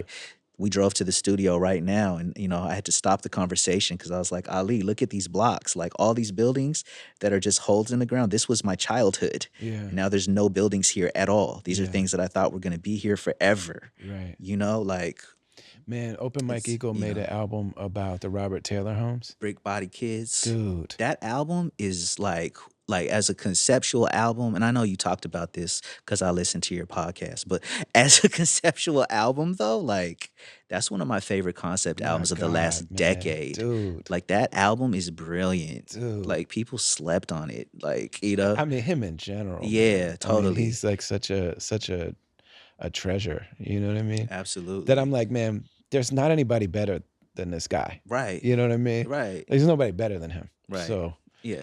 everybody can be as famous as they want to be, and that's great. But like, I'm not Yeah. saying he's better than everybody, but nobody's better than him. When you tell your story, no one can be better than you at that. That's right. You know? But one of the things that he said is that he was on an airplane one time, Mm. and he was like, "What did they when they tore down the Robert Taylor homes? What did they build Mm. in its place?" Mm. And he went and like researched it and found out nothing. They just tore it down. They Damn. just tore it down, like this place where there were multiple generations of families that had lived there. Mm. You know what I mean? They just tore it down, and it's just nothing. Wow. And he was like, that was the part that hurt the most. Yeah. Like, it was one thing to lose the place where all these meaning and memories and, but the fact that they just didn't even care. I was like, why was it so necessary to tear it down then? You know what I mean? And just not put it in, like when you're saying like Mhm. that's where the fruit stand used to be. That's where the bakery used to Yeah, be. yeah. You know what I mean? People in Seattle know exactly what we're talking about too. And it's just like, what's there now? Oh, nothing. Nothing. Yeah, Nothing. it's just flat. Yeah, it'll Yeah. probably be something someday. Yeah. And I think about like for Palestinian people, I mean, you're talking about like a project. You talk about like projects. You know what I'm saying? Yeah. That I mean, these are families that have history in the entire region. Like there are people Yeah. there, not every, like people that are there got forced there. And there were people from Gaza, but Mhm. like Mhm. there's people there from Bethlehem. That's right. There's people there from Haifa. There's people there from Jerusalem. There's people from People like all of these cities that, people got pushed there in got pushed 1948. there. Yep. But then life starts to happen there. Mhm. Culture starts to happen. Mhm. Families start to happen. Mhm. A whole lot of babies are Oh born. yeah. You know what I Oh mean? yeah. And like meaning is made there. But I just think about like, okay, so if like what happens after this? And this is what my wife keeps asking, is like what happens with all this pain, with all this trauma? And my Yeah. wife is Puerto Rican, and there used to be a group of people called Tainos Right. that were like there are the original people, the indigenous people of Puerto Rico, of Hispaniola, Mhm. of Cuba, of Mhm. that whole region. And Mhm. like there are people like our daughters have Taino blood, Right. but there are no Taino communities anymore. Right. Right. You know what I mean? Yeah. And you just think about like, well, what happens and like what has happened in every place where like we did our one of our anniversaries in Australia one time. Mm. And it was my first time really spending time there. Mhm. And we went there and it was like, what is this feeling that we have? It's so physically gorgeous. Mhm. Like the natural stuff there is so profoundly gorgeous. Yeah. But it's like there's a soullessness to it. Yeah. And the like when you really search for like what am I actually feeling, Mhm. there's like that soullessness is actually hiding what's right beneath that, That's it. which is deep pain, sadness, crimes, you know what I'm saying, that have just been paved over, Stolen land, stolen lives, all of it. you Yeah. know? And Mhm. it's like, man, the deep sickness that we feel in this country Yeah. is what's being spread around the world. Mhm. You know what I Mhm. mean? This like deep feeling of like to commit genocide on people and then pretend that they never mattered or never existed in the first place. Mhm. Like when Sohair says, I remember when we watched the towers collapse on themselves like a broken heart. Mm. Like, man, I remember when Mm. she said that. And Mhm. she said, then they say Palestinians don't exist. Mm. You know what I'm saying? Mm. Like, so Mm. when you said her name, like, man, those joints come back. Yeah, affirm life. Yeah. But like, man, the deep, like, detached feeling of being disconnected from soul and from meaning, that breeds all of these like conditions that we have in this country, Mhm. the opioid epidemics and all Mhm. of this stuff, man. Mhm. It's like that's what is actually being exported. Yeah. Like that's the part that's actually being Yeah. spread throughout, and killing the trees, I know. like just killing it, like the olive I trees, know. killing the fish, I know. making it illegal to collect rainwater. Mhm. Like these are the same things that have happened Mhm. the world over, man. I know. I know. It so another name I didn't say, that's another one of my really really big like influences in storytelling is Haile Gerima. It's an Mm, Ethiopian filmmaker who did mm, Sankofa. mm, He did a film called Teza. Uh, Runs a beautiful space in DC called the mm. Sankofa. Uh, uh, it's a cafe. It's also a bookshop, video space. Anyways, I got to host an event with him here in Seattle some years ago, and he talked about America like exists because it continuously interrupts Black people's continuity. Mhm. You know, that idea of continuity is something that I think as storytellers we really have to work to preserve. Mm. And it was such a deep conversation. Like it's one of those, sometimes you have a conversation with somebody and things like sit with you for like years. One of the things Highly said that always stuck with me is anytime people call you a pioneer or they call you the first of something, that's a failure. He said when they put that label on you, it becomes your responsibility to find the people that did it before you, Wow. and bring that connection into the present, because that's exactly what the American empire lives off of, is disconnection. Yeah. And with what you're talking about with like with Palestine, like we see that happening in real time right now. Like they're disconnecting Yeah. people from each other, people from their land because they want to take it. And I feel like storytelling absolutely is one of the many fronts that wars are played out on. And it's played out before there's even ever like a bullet fired, before there's ever a bomb that's dropped. Yeah. Like a story has to be told about a people, and it has to be popularized that these people don't matter, Yeah. that these people aren't people. Yeah. You know what I mean? So I don't know. It's something I think about all the time as musicians, as storytellers. Like, man, we really got to do the work of like humanizing, Mhm. each other. And if it's us, like, telling our people's stories. And if it's not us, but we know the people, like Damn, like Suhair, like, all these amazing like Palestinian wordsmiths and storytellers, then we do the work to amplify their stories. Because I don't know what else to do. It's yeah, it's overwhelming. It's heartbreaking. It's keeps me up at night, every night.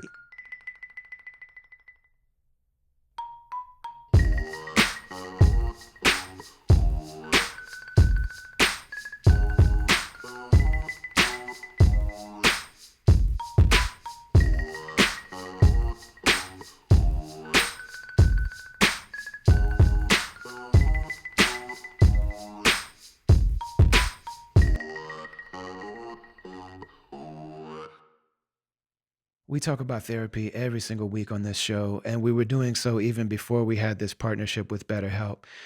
But all of us have stuff going on inside of us that we need to sit with, we need to talk through, we need to deal with. And it's not only people that have had these like extreme traumatic events. We tend to think like, oh, well, I didn't watch my parents get murdered in front of me, so that means I don't need therapy. Or maybe I'm not aware of ever being, a survivor of sexual violence, so that means I don't need therapy.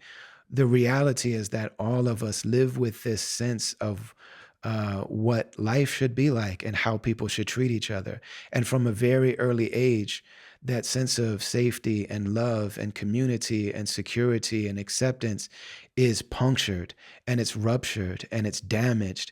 And our sense of self goes through a lot of different things. Our understanding of the world, our understanding of ourselves, we have things that we need to talk through, that we deserve to talk through. And for me, I've always known that, and I've had different interactions with therapy. But a couple years ago, my family and I moved to Istanbul, Turkey, and people here don't speak English.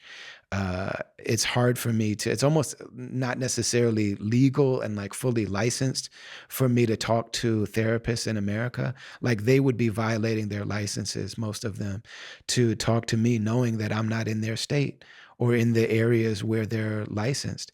And so I heard about BetterHelp, BetterHelp. And when you use our code, betterhelp.com/travelers, you get a discount. And so I was listening to a podcast that I love, and I heard them talking about BetterHelp. So I was like, man, let me try this out. You go to their site, betterhelp.com/travelers, and you're going to get a discount on your first month, and we also get a commission to help the work that we do here. You go there, you tell them like, what is it, tell me about yourself, how old are you, where do you live, where are you from, is there anything that we need to know about you that would help in your therapy journey, and then what do you want to talk to a therapist about? It can be addiction, it can be relationship stuff, it can be trauma, it can be abuse, it can be anger, it can be, I mean, you name it. A human being is a complicated thing. Human beings are mysterious things with a lot of stuff going on inside of us. So you start with that. And then you say, like, well, what kind of therapist do you want to talk about? Is there a certain approach to therapy that you've heard about that you might like? Have you ever talked to a therapist before? Have you ever been given a diagnosis before? Are you on any kind of medication? And then how do you want to talk? So you choose a therapist, and then you have access to their calendar. You book your own appointment without ever having to talk to anybody.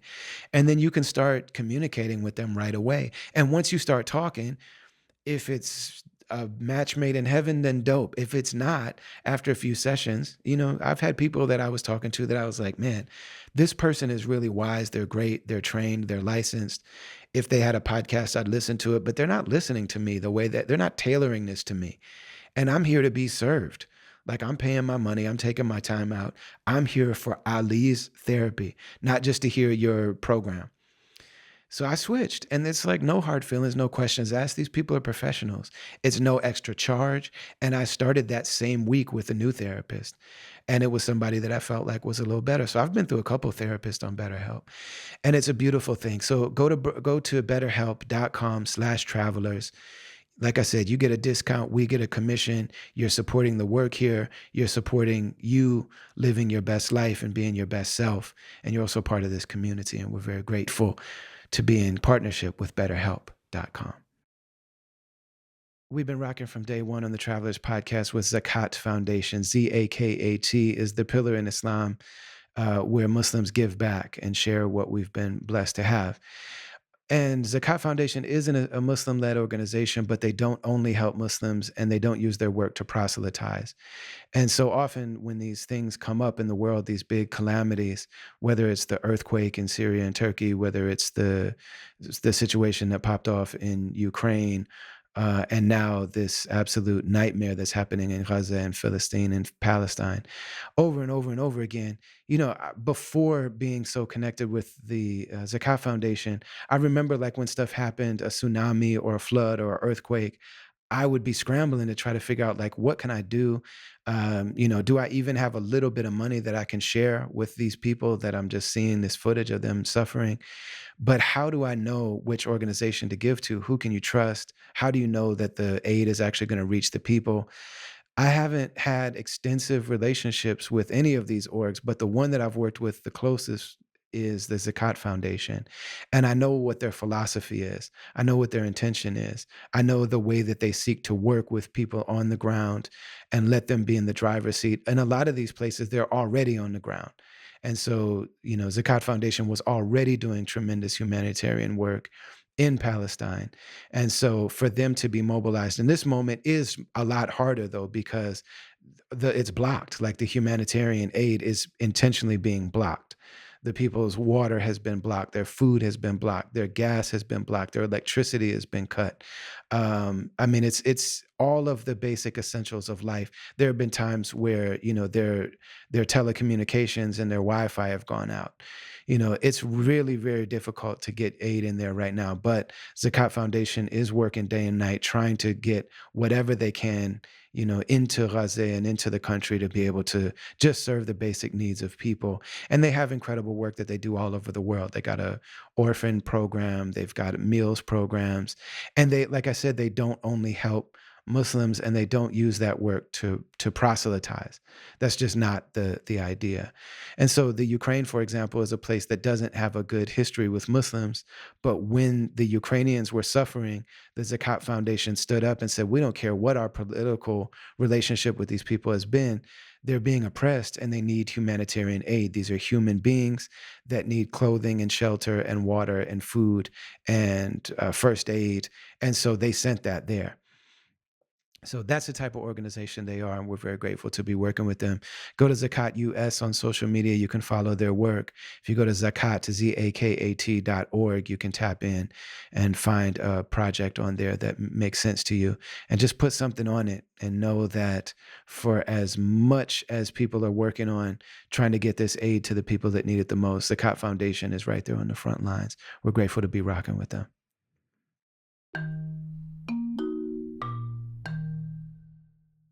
I love on the album when you're saying, talking about your elders, Yeah. like our elders, and like what they experienced and what they lived through. And Cycles. just like, how did Yeah. you survive this? Exactly. You know what I mean?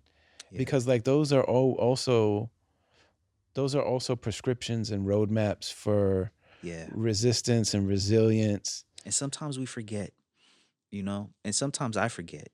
Like sometimes I'll be so deep in my pain, thinking about displacement, thinking about like, what's happening in Tigray, thinking about what's happening with gentrification, that I forget that my mom left on the eve of a war, Hmm. literally, and didn't know if her siblings were going to make it out. Hmm. Like these things did happen in cycles, and there is like real information to be gained from our elders, Hmm.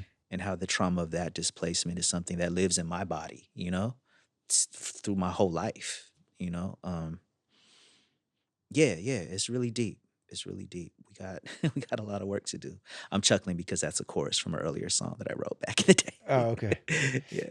It's ill because like, we talk about like the idea of being educated, like Hmm. really the best thing that a person can do in terms of really truly education of the soul, the spirit, the body, the mind, Yeah, the intellect, the imagination, is sitting and being connected with elders. that's it. You know what I mean? And Hmm. just like how the idea is like, okay, well, now we're going to take you out of your house and bus you to this building so that you can become educated, but It's also a place where disconnection happens, where they say education looks like this and education must like fit inside this box and your mhm, teachers must look like this and they can't look like you and you have to learn in this language or you're not educated or you have to speak it properly or you're not educated or you're not smart, like all those things. That's like those are all examples of like disconnection, from your truth, yeah, and the truth of your people. yeah, yeah. Yeah, man. And it's amazing. Like I love the way that you focus on also if the if the hurt connects us all, Mhm. then the healing also connects us all. Yeah, yeah. Like the universality of the weapons that are used against people, but that Mhm. the healing is also a group. Like it's a group communal global Yeah. push for healing. That was something I got to actually while I was working on the album before this. So it was 5 years ago now. 2018, I did an album called History Rhymes If It Doesn't Repeat, Mm, a South End healing ritual. I just love long titles. I don't know what's wrong with me, but uh, I did most of that album in this studio, and I'm only alone on one song. I was processing a very specific trauma in my life, mm. and I had just read this book called The Body Keeps the Score. Yeah, oh yeah. You know, That's a big deal in my wife's world. Yeah, Body keeps score. oh, that book, like, it really helped me out, you know, in so many ways, and one of the things I got from it was that healing is not something you do in isolation. Like, healing is a collective Mhm. journey, you know? So, I was so thankful to Worker Sam for providing the space of this studio that we're in, Mead Street, you know?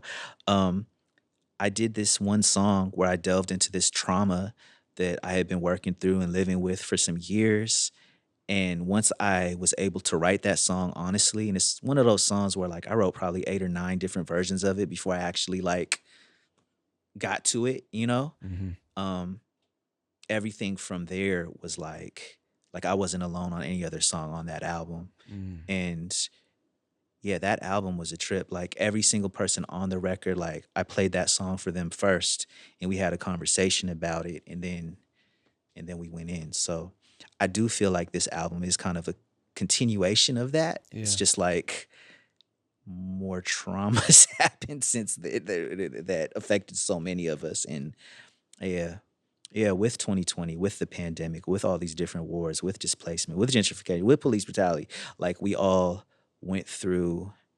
Like I can't think of another time in our lived experience where so many of us went through the same trauma together. Yes. Yeah.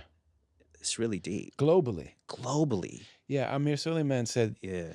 during World Wars One and Two, there were people that didn't Mhm. even know they were happening. There were people in parts of the world that were just like, Yeah. oh yeah, apparently somewhere there's people fighting a war and there's all these, thousands, tens of thousands, hundreds of thousands of people dying. Yeah. The pandemic was a truly universal. Yeah. This is different and you don't just snap and go back to normal after that. I don't think you do, you know? You carry that. What if like I mean your wife probably said this to you a billion times, but like, you know, trauma lives in your body, Mhm. you know, and if you don't do something with that trauma and that grief lives in your body too. Yeah. Like if you don't do something with it, it can turn really toxic, you know? Like I think that's where like a lot of abuse comes from is from trauma that's unhealed and people acting on it in different ways, you know? Yeah. Yeah. And it's interesting how what an aversion we can have Mhm. to healing around other people Yeah. because it's so profoundly vulnerable. Mhm. Because like I'm going to have reactions to things that I'm not in control of. Yeah. And you're learning about them at the same moment I'm learning I'm about learning them. about them. Mhm. You know what I'm saying? Like Mhm. when I have a traumatic response to something, you're actually witnessing it better than I am. Yeah. You know what I mean? Yeah. And like you're gonna know me better than I know myself in certain ways Mhm. to heal around other people. Mhm. And the way that our bodies respond to each other and things like that in those moments, like we're so guarded and protected against that. Mhm. But that's also like the medicine of community, of Yeah. family, Yeah. you know? Yeah. It's like the thing that heals us the most is what we're so trained to resist against. Mhm. To like get yourself, get your own little isolated space and go hide in it. Mhm. It doesn't matter what it is. If it's Mhm. a tent the side of the road then go in your space and hide in your space so that you can have some sort of Yeah. separation from everybody else. And it's just so not the way it works, Yeah. you know? It's one of the It really dope things though about visiting a lot of places in Africa yeah. is like seeing how people live in Mhm. extended families, Yeah. and those extended families are part of neighborhoods and villages and If I had like a, you know, like one thing that I wanted everyone to get from my work is just build community any way mm, and every way you can, you know, whatever that means to you, you know, because yeah, I really feel like this society just pushes us to try to go at everything alone, and it's so unhealthy, and that's how we lose people, you know. I think is in isolation, you know. I feel like a lot of the language around, like there's therapy and then there's like the social media language around therapy Mm, where mhm, people like pick up these terms and throw them around. for So sure. and so's a narcissist, or we have a trauma bond. And like, it's Uh, like, those are real things. I don't know if yeah, this necessarily the way you're using them, yeah. but it's very popular now to make it seem like the most healing thing you can do is to cut people off. It's not. And I just feel like, man, that's not. I've asked in places where people have like more natural communities, what do you do with somebody who's a problem? Mhm. Mhm. And the answer is never we cut them off. Yeah. There's no unfriending or untribing or un. It feels like that's prison culture, you know what I mean? Mhm. That's like that's what this country does. Like it just casts people away, throws them away like they're nothing, you know? That's prison culture. Yeah. Yeah. And I'm not saying that like if someone harmed you, you should keep them in your life. Mhm. I'm not saying that, but I think there's this tendency, I've seen it a lot where, someone caused harm. So the person who was harmed, or even the person that just like was offended by that harm existing, Right. Yeah. says that that person should not have anyone that cares about them. Right. Yeah. That's different, and that's and Man. that's the thing that I see You happen a mess with lot. Adrienne Marie Brown? I love Adrienne Marie Brown. Dude, Yeah. what the hell, She edited man? one of my stories, by the way. Word? Yeah, like Oh, I'm in man. Octavia's Brood, the books Okay. science fiction stories from social justice movements. Like I'm in that book. Like she was Dope, my editor, dope, dope, Yeah, dope. yeah. Yo, you talking about people who are Hmm. so precise with the way Oh that yeah. they're able to word Oh things. yeah. Man, incredible. Hmm. Incredible. Brendan was just I don't know why, like, in the algorithm, her stuff wasn't showing up on my feed, Oh yeah. and so Brendan started sending it to me to make sure I wasn't missing it, Okay. but, like, the things that she's been saying about, Yeah. Palestine and, like, man, Mm, Adrian is so ill, yeah. but that we will not cancel us, man. Yeah. I haven't read it. I need to. Shame to Brendan admit had it. Brendan read Yeah. it to me. Oh wow. 'Cause it's not an audiobook format, and Hmm. I can't, like, Hmm. physically read a book. That's dope. So Brendan read it to me on voice notes That's over the so course dope. of, That's like, a so dope that week. he did that. Yeah, man. Brendan's a real one for that. Oh, man. Yeah. Yeah, he's the realest ever. But, man, and the fact that she said that when she said it at the specific moment that she wrote that, Hmm. and she started by saying, "I wrote an essay," just again, like, man, people always sitting with self and Hmm. always, contemplating, okay, but what are my intentions and what's my impact and what are my blind spots and where are areas that I have still need to heal and become whole and things. Hmm. But so she wrote an article and she said she wrote or maybe like an essay or something Yeah. like a blog post or something about the idea of canceling, Hmm. and that she got response from people and pushback from people Hmm. saying you haven't thought about this and you haven't thought about this, and she said I really listened to those responses of the people that didn't like what I wrote, Yeah. and she's like, so here I am now, this is the book that came Mhm, from me mhm. diving Oh, deeper sorry. into those conversations and Mhm. thinking about the things that I had maybe not considered and things. And man, that thing is it's a masterpiece, I think, man. That's dope. I need to go back and read it. She's so prolific, like, she got, like, multiple books out, like, I need to catch up, you know? Yeah. Yeah. Yeah. But yeah, the yeah, I feel you. There is something very different with the idea that like relationships, Mhm. sometimes what's needed is some space. Yeah. Yeah, and that's different than throwing somebody away, Mhm. having space and being real, and it's also, like, different claiming your space from somebody that maybe harmed you. Maybe somebody caused some harm, and that harm triggers you so much that you can't be in a space with them. Right. But that doesn't mean other people, you know? Yeah. And that's something that, in the abolitionist like community that, it's hard. It's, trying to live with abolitionist ethics is a Mhm. very hard thing to do in practice. Like nobody's like mastered this thing of like what a world looks like when people aren't so carceral and don't just throw people away all the time. Like it gets really messy because we all have really deep perpetrators of harm in all of our communities. And what do we do with them? Right. They still need people to love them and to care about them and to check on them and Yeah. and to hold them accountable. And that does not need to be the person that was harmed. And it and I learned this from two brothers who just got out. They were incarcerated.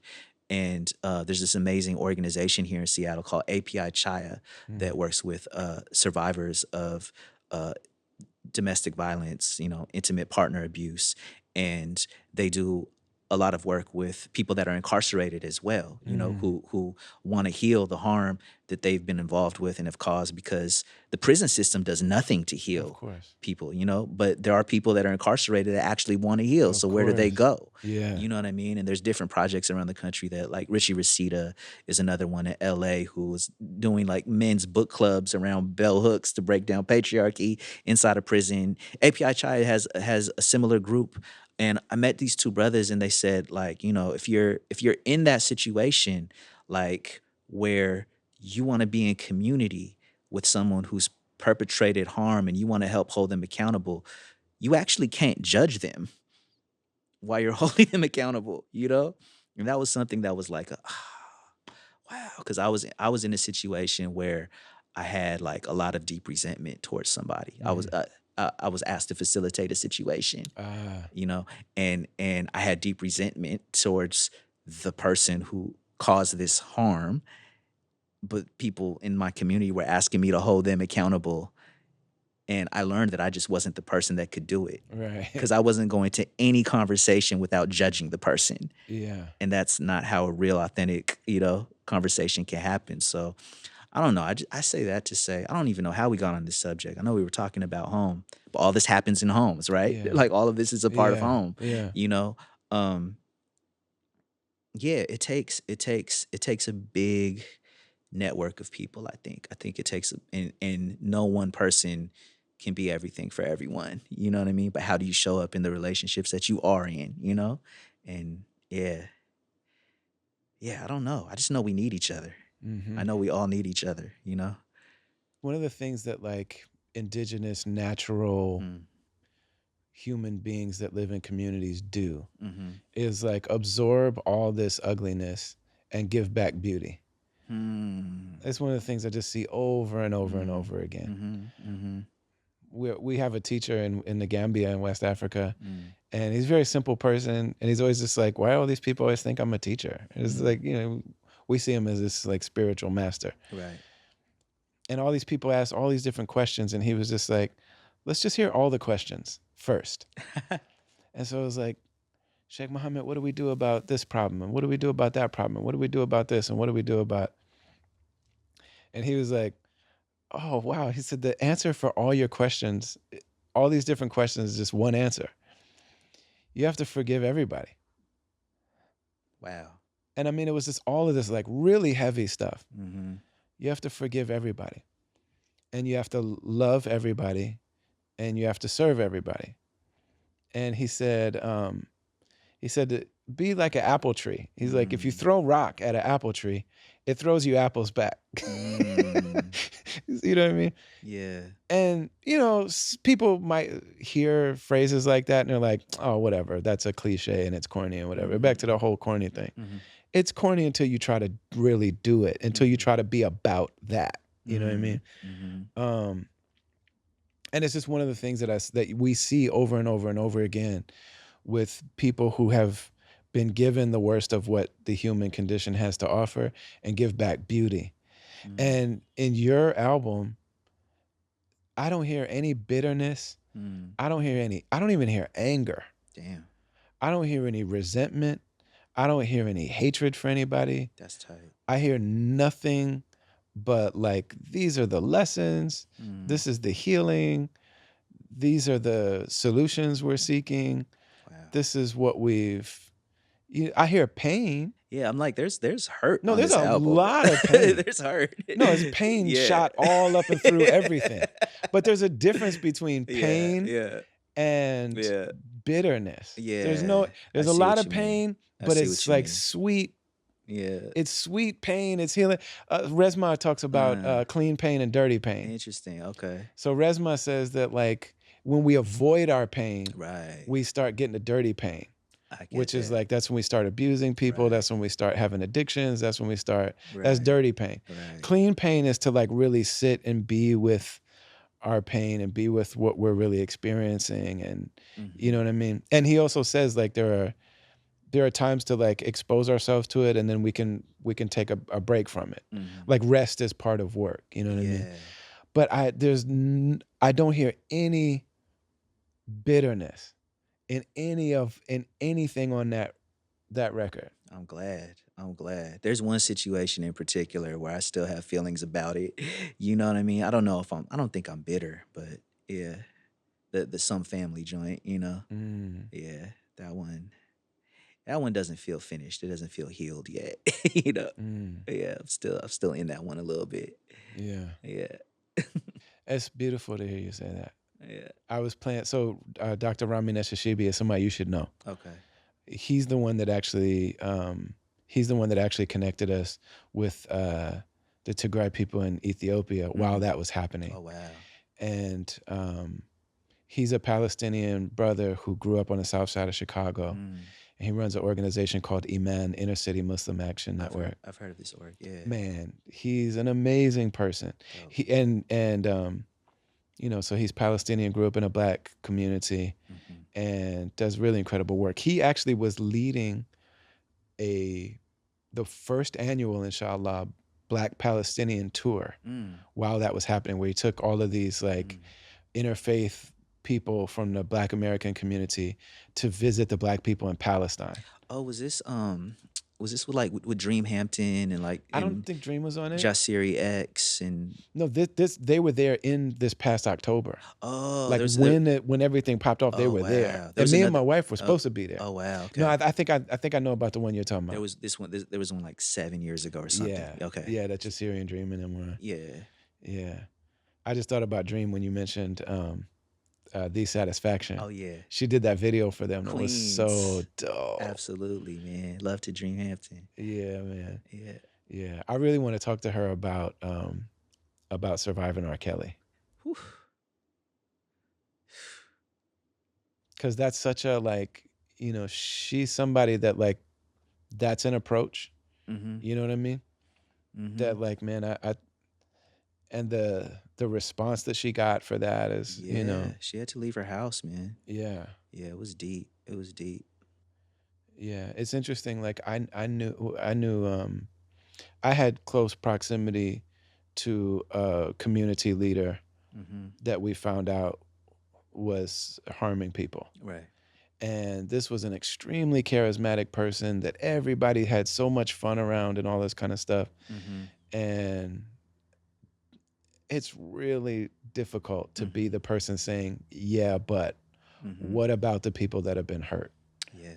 And it's the same thing with Palestine. What about the Palestinians? Exactly. That's the whole freaking point. Yeah. What about the Palestinians? Yeah. Like, yes, Jewish people, you've had your experiences. Yeah. You deserve to be free. You Yeah. do deserve to have your thing. But But Ha- what about the Palestinians? yeah. Like, yeah, Europeans fleeing, whatever craziness happened to you.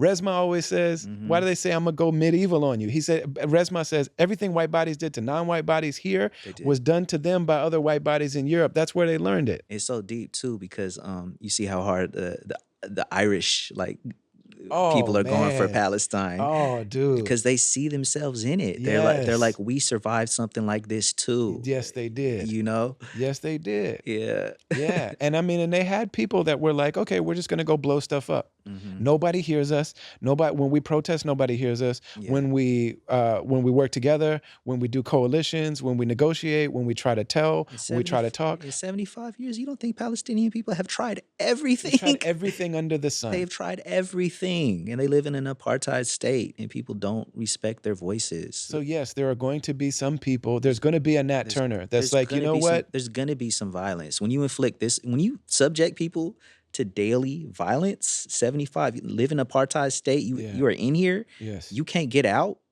Like there's gonna be violence.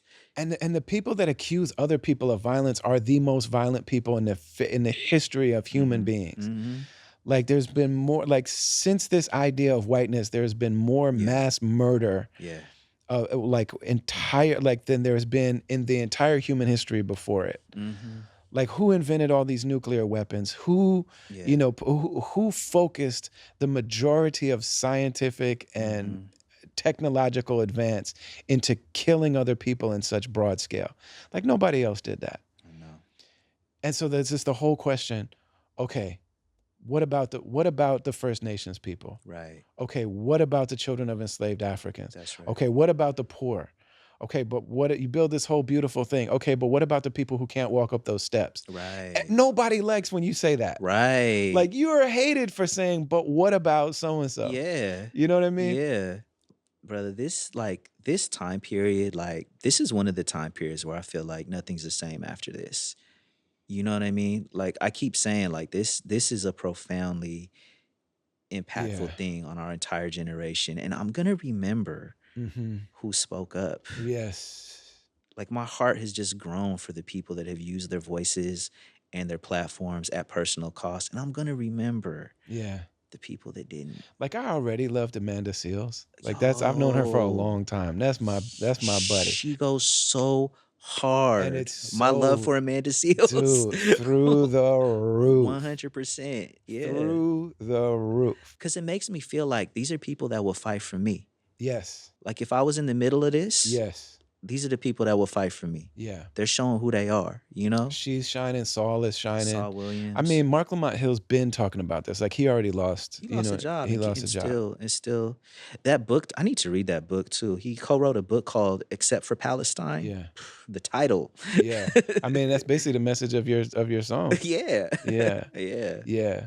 So I don't know if we ever, like, of course we never sample anything, but the Mhm. inspiration for that song came from Mulatu, right? Is that a mulatto sample? I th- I mean, It's an Ethiopian sample. Man, forgive me, I brother. I I don't. th- I, th- I think it is. It might be a mulatto sample. Yeah. Shout out to Mulatto. I know him.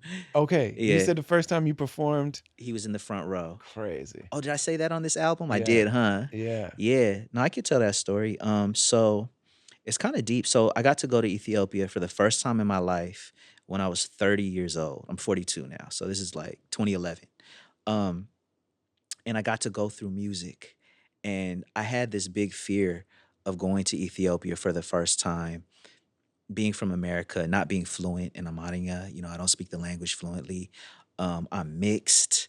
I had this big feeling that the entire country was going to be like how certain elders were in Seattle, where they see me as fringe, they see me as the outsider, the white person, And I had like this big fear of like I don't want to go to a whole country that treats me like these few elders did. My cousin, who's on the album, Maklit Hadero, Mhm. another phenomenal artist. She's got like 5 albums out, based in San Francisco. If you haven't checked out McLeet's music, check her out. Okay. That's my real cousin. McLeet uh, brought me, my guy Elias Fulmore, who goes by Burnt Face, Cade, and her band, and we got to tour in Ethiopia. And I spent about a month out there. The first 2 weeks of that month, we were touring. So we got to do, I think it was something like 16 shows in 14 days. Mm. Like there were some days where we would perform like in a orphanage and at like some swanky place and at a nightclub, like all in one day. And yeah, the first night that we got to Ethiopia, Mulatu Estatke was in the front row, the Crazy. father of Ethio jazz. Great. I mean, for people that Yeah. that aren't aware, I mean, that's like James Brown is just chilling. That's like Quincy Jones is Yeah. chilling at your Yeah. concert. And the other one I don't talk about as much is funny, but the Ethiopics series that Mhm. a lot of people like learned about Ethiopian music from, Mhm. the record label owner, Francis Falsetto, like I think that's his name, he was also at that show. Amazing. But what was funny was their different responses to what we were doing. Uh-huh. Mulatu was in the front row showing love. Wow. And like he was driving around Addis himself. And he drove to where we were staying and had coffee with us every morning for like days on Oh end. my goodness, man. And people asked Francis what he thought of us. And he's like, I don't like it. I only like traditional music. He's a European American person who made like all this money off selling Ethiopian music. But Mulatu was like, don't do what I did. Keep pushing the boundaries. Keep pushing the genre. He was just like so supportive, And I asked him a question about sampling too. He said, what did he say? He's got such a funny voice too. He talks like real quietly like this. Mm. Until he gets excited, and then he talks like this. Mm. And then he gets back quiet again. He said every time somebody samples him, it's like one up for Ethiopia. He said, it's okay to sample what I did before, but don't sample what I'm doing now. Aha. you know? Wow. Yeah. Man, they flipped it on that first, like, the main single from the Distant Relatives. Oh yeah, yeah, yeah. He was talking about that while we were there too. Yeah, Nas and Damian Marley. he was like, you know, Nas and these Marley kids, they sample my music. He said these Marley kids. Subhanallah. That's amazing, man. Yeah. Yeah, that was a Mulatu sample for sure. Yeah, that, Shout out to Kanon who worked on that record as well, man. Kano? Yeah, Kanon, I believe that track, several songs on Distant Relatives were, the way I heard it, were originally written for a record that Kanon and Damian Marley were doing together. Uh-huh. And Kanon's featured on that album on multiple joints. Okay. But yeah, he had a lot to do with that record. Kanon samples a lot of Ethiopian artists in his music as well. You know? Yeah. Yeah. Man, Kanan. It's interesting, like, I've never met Kanan. Oh really? Yeah. That's wild. It's another person that I feel like I know, but Yeah. I've just, like, we've never met. Yeah, we got to do a couple of shows here. One of my favorite shows that I've done in Seattle was opening for Kanon at on the Troubadour tour when Mm. Troubadour first came out. Mhm. I had never seen that many East Africans in the audience in my life. And it was beautiful because like Seattle, Somali, Ethiopian, Eritreans, everybody was together. Yeah. And you got an Ethiopian and a Somali rapper together on stage. Like McLeod was there as well. I brought her as a guest. Uh, It was just beautiful, man. It was so beautiful. We could have sold out multiple nights, but we only had one. where'd you guys play? Numos. Yeah, Crazy. Numos, I just love that packed. place, man. Yeah. It's ill too. So on the Ethiopian hip hop thing, like I mentioned Elias who went to Ethiopia with us. He Mm. was the first other Ethiopian rapper I met in my life. Mm. He found me online like in 2005. Mm. So I start in the mid 90s and I don't meet another Ethiopian rapper until 2005. Mm. And then through Elias, I start meeting different ones around the country. And then the next one I hear and really get into, who's just an East African hip hop artist, is Kanon. Okay. You know what I mean? But there was so few of us in that time period. Yeah, man. And Did we you and we ever met each other, like, did yeah. you ever connect with Nip?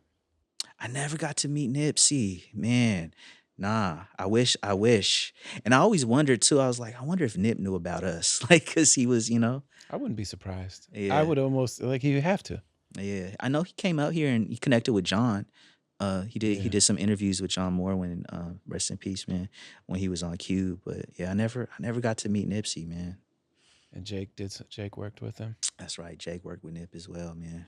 Man, Seattle, I can't get used to being here without John. I know. I Like know. I kind of it just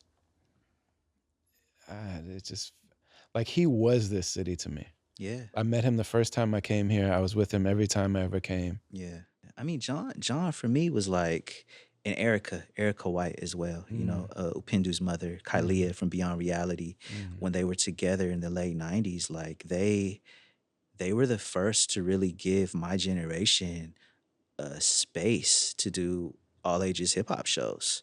We had nothing. Like when I remember, starting out with music, we had spoken word, like open mic kind of nights. Mhm. And this one night called Short Shot Sundays. Every single Sunday, John and Erica hosted this space. It was at a venue called the Sit and Spin, which is across the street from their apartment on 3rd and Bell.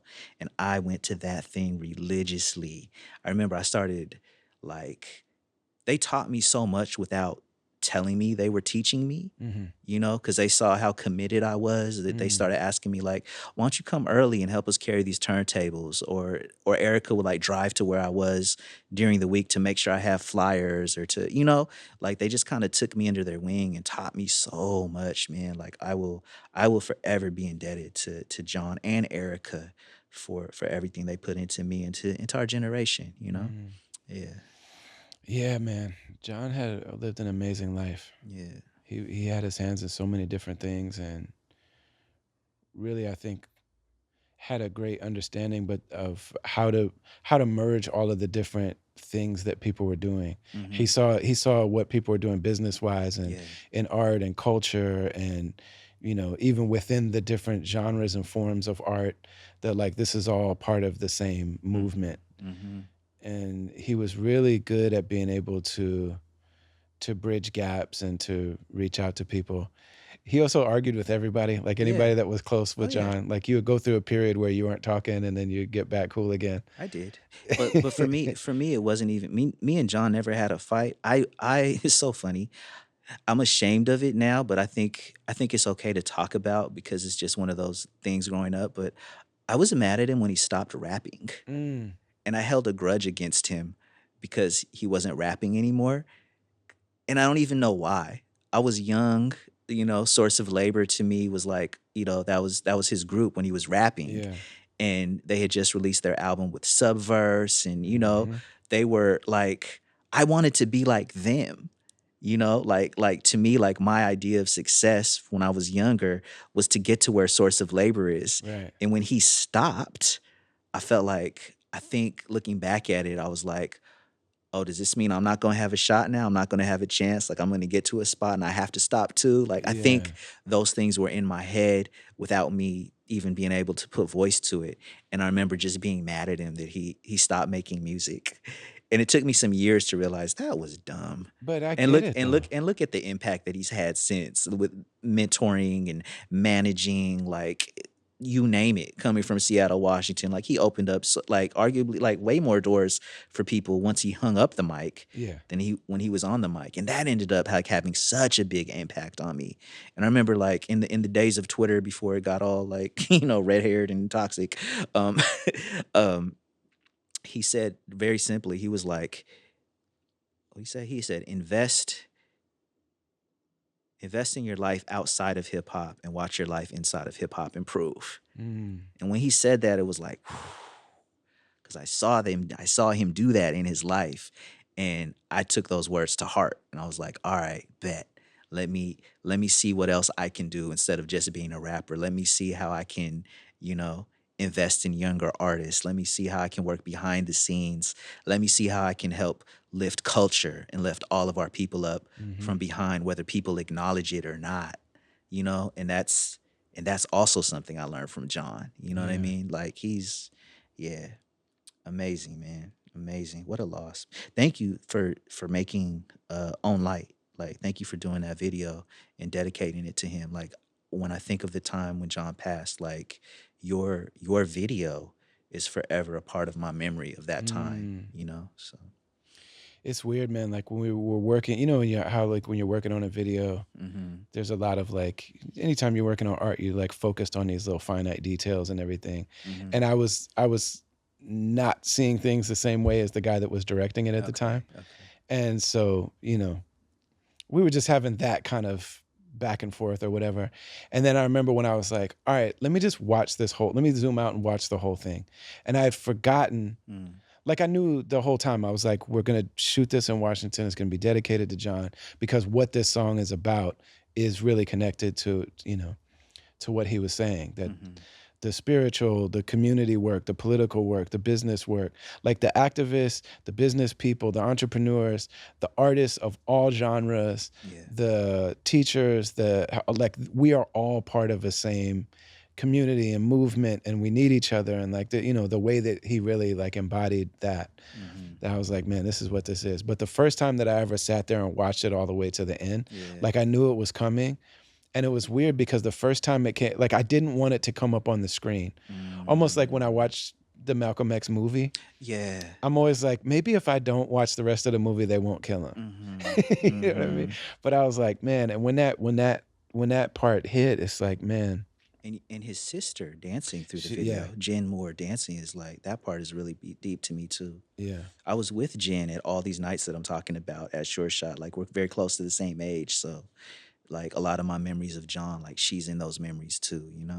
And then also the imam from the African American Muslim community from Seattle, Imam Benjamin Shabazz, he's in that video too, Mhm. and he's since passed away. Oh wow. That also was another part of my life in Seattle that's also not Right. so, like, that community, the times that I would be here and I'd stayed here for a summer one time, Right. and, You made a lot of music here, I know. yeah, I used to go to the Yesler Center every Friday. That's where Wow. they held their meetings. I used to live in Yesler Terrace. That's ill. Yeah, Yeah. and, like, the elders there, Mhm. you know what I mean? There was a brother named Earl that was, like, a big dude. He was in the Panthers back in the day, and Mm. when the Nation of Islam first came to Seattle, it was in his home. Oh wow.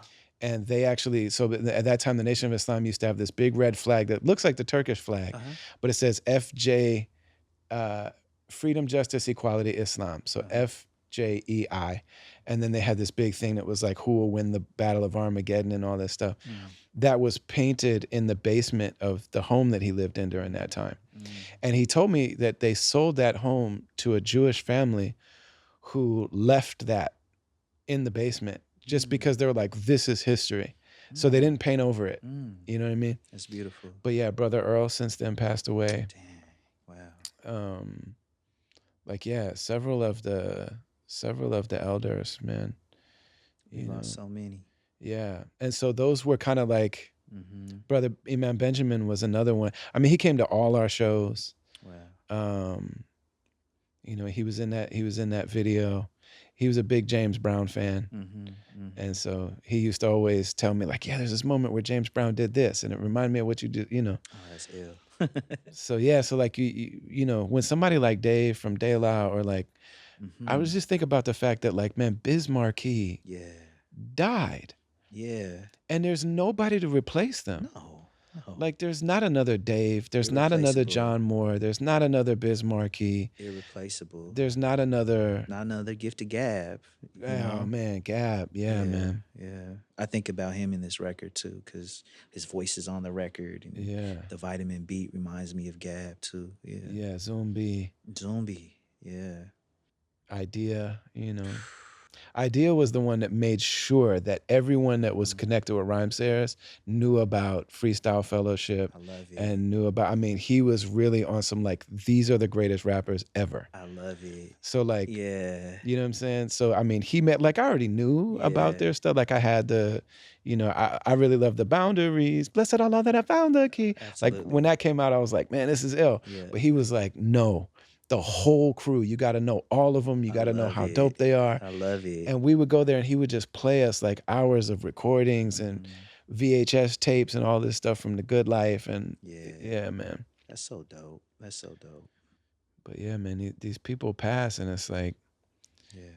there's no replacement for them. And so yeah, the being able to tell their stories and share their art and Yeah, they live through us. They live through our stories, through our connections, through what we think they would want to see in the world, you know? yeah.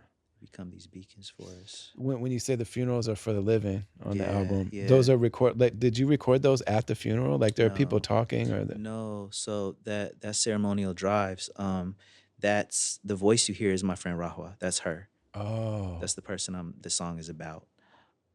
And the clips are from two different times that we were honoring Hidmo, the space that she helped build, and okay. she's speaking to the community, like what the community means to her, and I'm rapping about her and the community, and Man. yeah, and then the second part of the song. So my friend Jennifer Johns is on that song with me, Mm, and the song actually was Jen's idea. I sent her the beat, and she was like, "We should do a song for Rahwa." And because Jen was with me when Rawa passed, she had come to Seattle and we went to a memorial, and so she's a part of that memory for me too. I was like, okay, word, but Jen's from Oakland, mm, and and I was like, we should honor your people too because I know you lost a lot of people, and the person she wanted to honor was Gab. Because her and Gab were really close. So you actually hear Gift to Gab's voice in there. That's a voice note he left her, okay. and it was wild. I didn't know this. I've known Jen for like 20 years, but I didn't know that Gab gave her like her whole career. Like when he did that record with Vida and Jake, the fourth dimensional rocket ships going up, Hmm. the vocalist he picked to bring on tour was Jen. Wow. And it was her first tour, and they just had like a really beautiful friendship ever since then. And I knew they knew each other because, Jen's like Oakland, like royalty, you know what I'm Mm. saying? But I didn't know that the connection was that deep and that strong Do between you know those what the two. word Hidmo means? Hidmo means home. Ah, Without we used to always say Hidmo means home. What it literally means is it's to Tigrinya. It's like a gojo. It's like a circular hut. It's like the name of the type of structures that were homes. Yeah, amazing. yeah, That's beautiful, man. yeah. I So always that's know like that like languages have so much overlap oh for because sure. there's a word in Arabic that means service. And is That it? means to like serve others. It's khidma, but it's a very like similar. That's so dope. So Arabic, Hebrew, Amharic, and Tigrinya all have the same root language, and there's so many words that we share. You know, Mhm. I learned this with Abir, Sabrina the Witch, dope Palestinian hip hop artist who I worked with in 2012, Mm. and we were talking and we realized, oh, the word bit is the same. It's Mhm. home in all of our languages. Mhm. Salam is peace in all of our languages, and like it's deep that we share these words, and these are the things that we're fighting for. We're fighting for salam. We're fighting Mm. for home, for bit. But it's actually just the same word. So you Mhm. know, so we did a song about that back in the day. Yeah, Yeah. yeah. Beautiful thing. Well, man, I can't thank you enough, brother. Appreciate you. Thank you. I love you, man. Love you too. This It's is an this was enjoying a really pleasure. beautiful, and we'll hopefully just do it again and again. Yeah, absolutely. All right.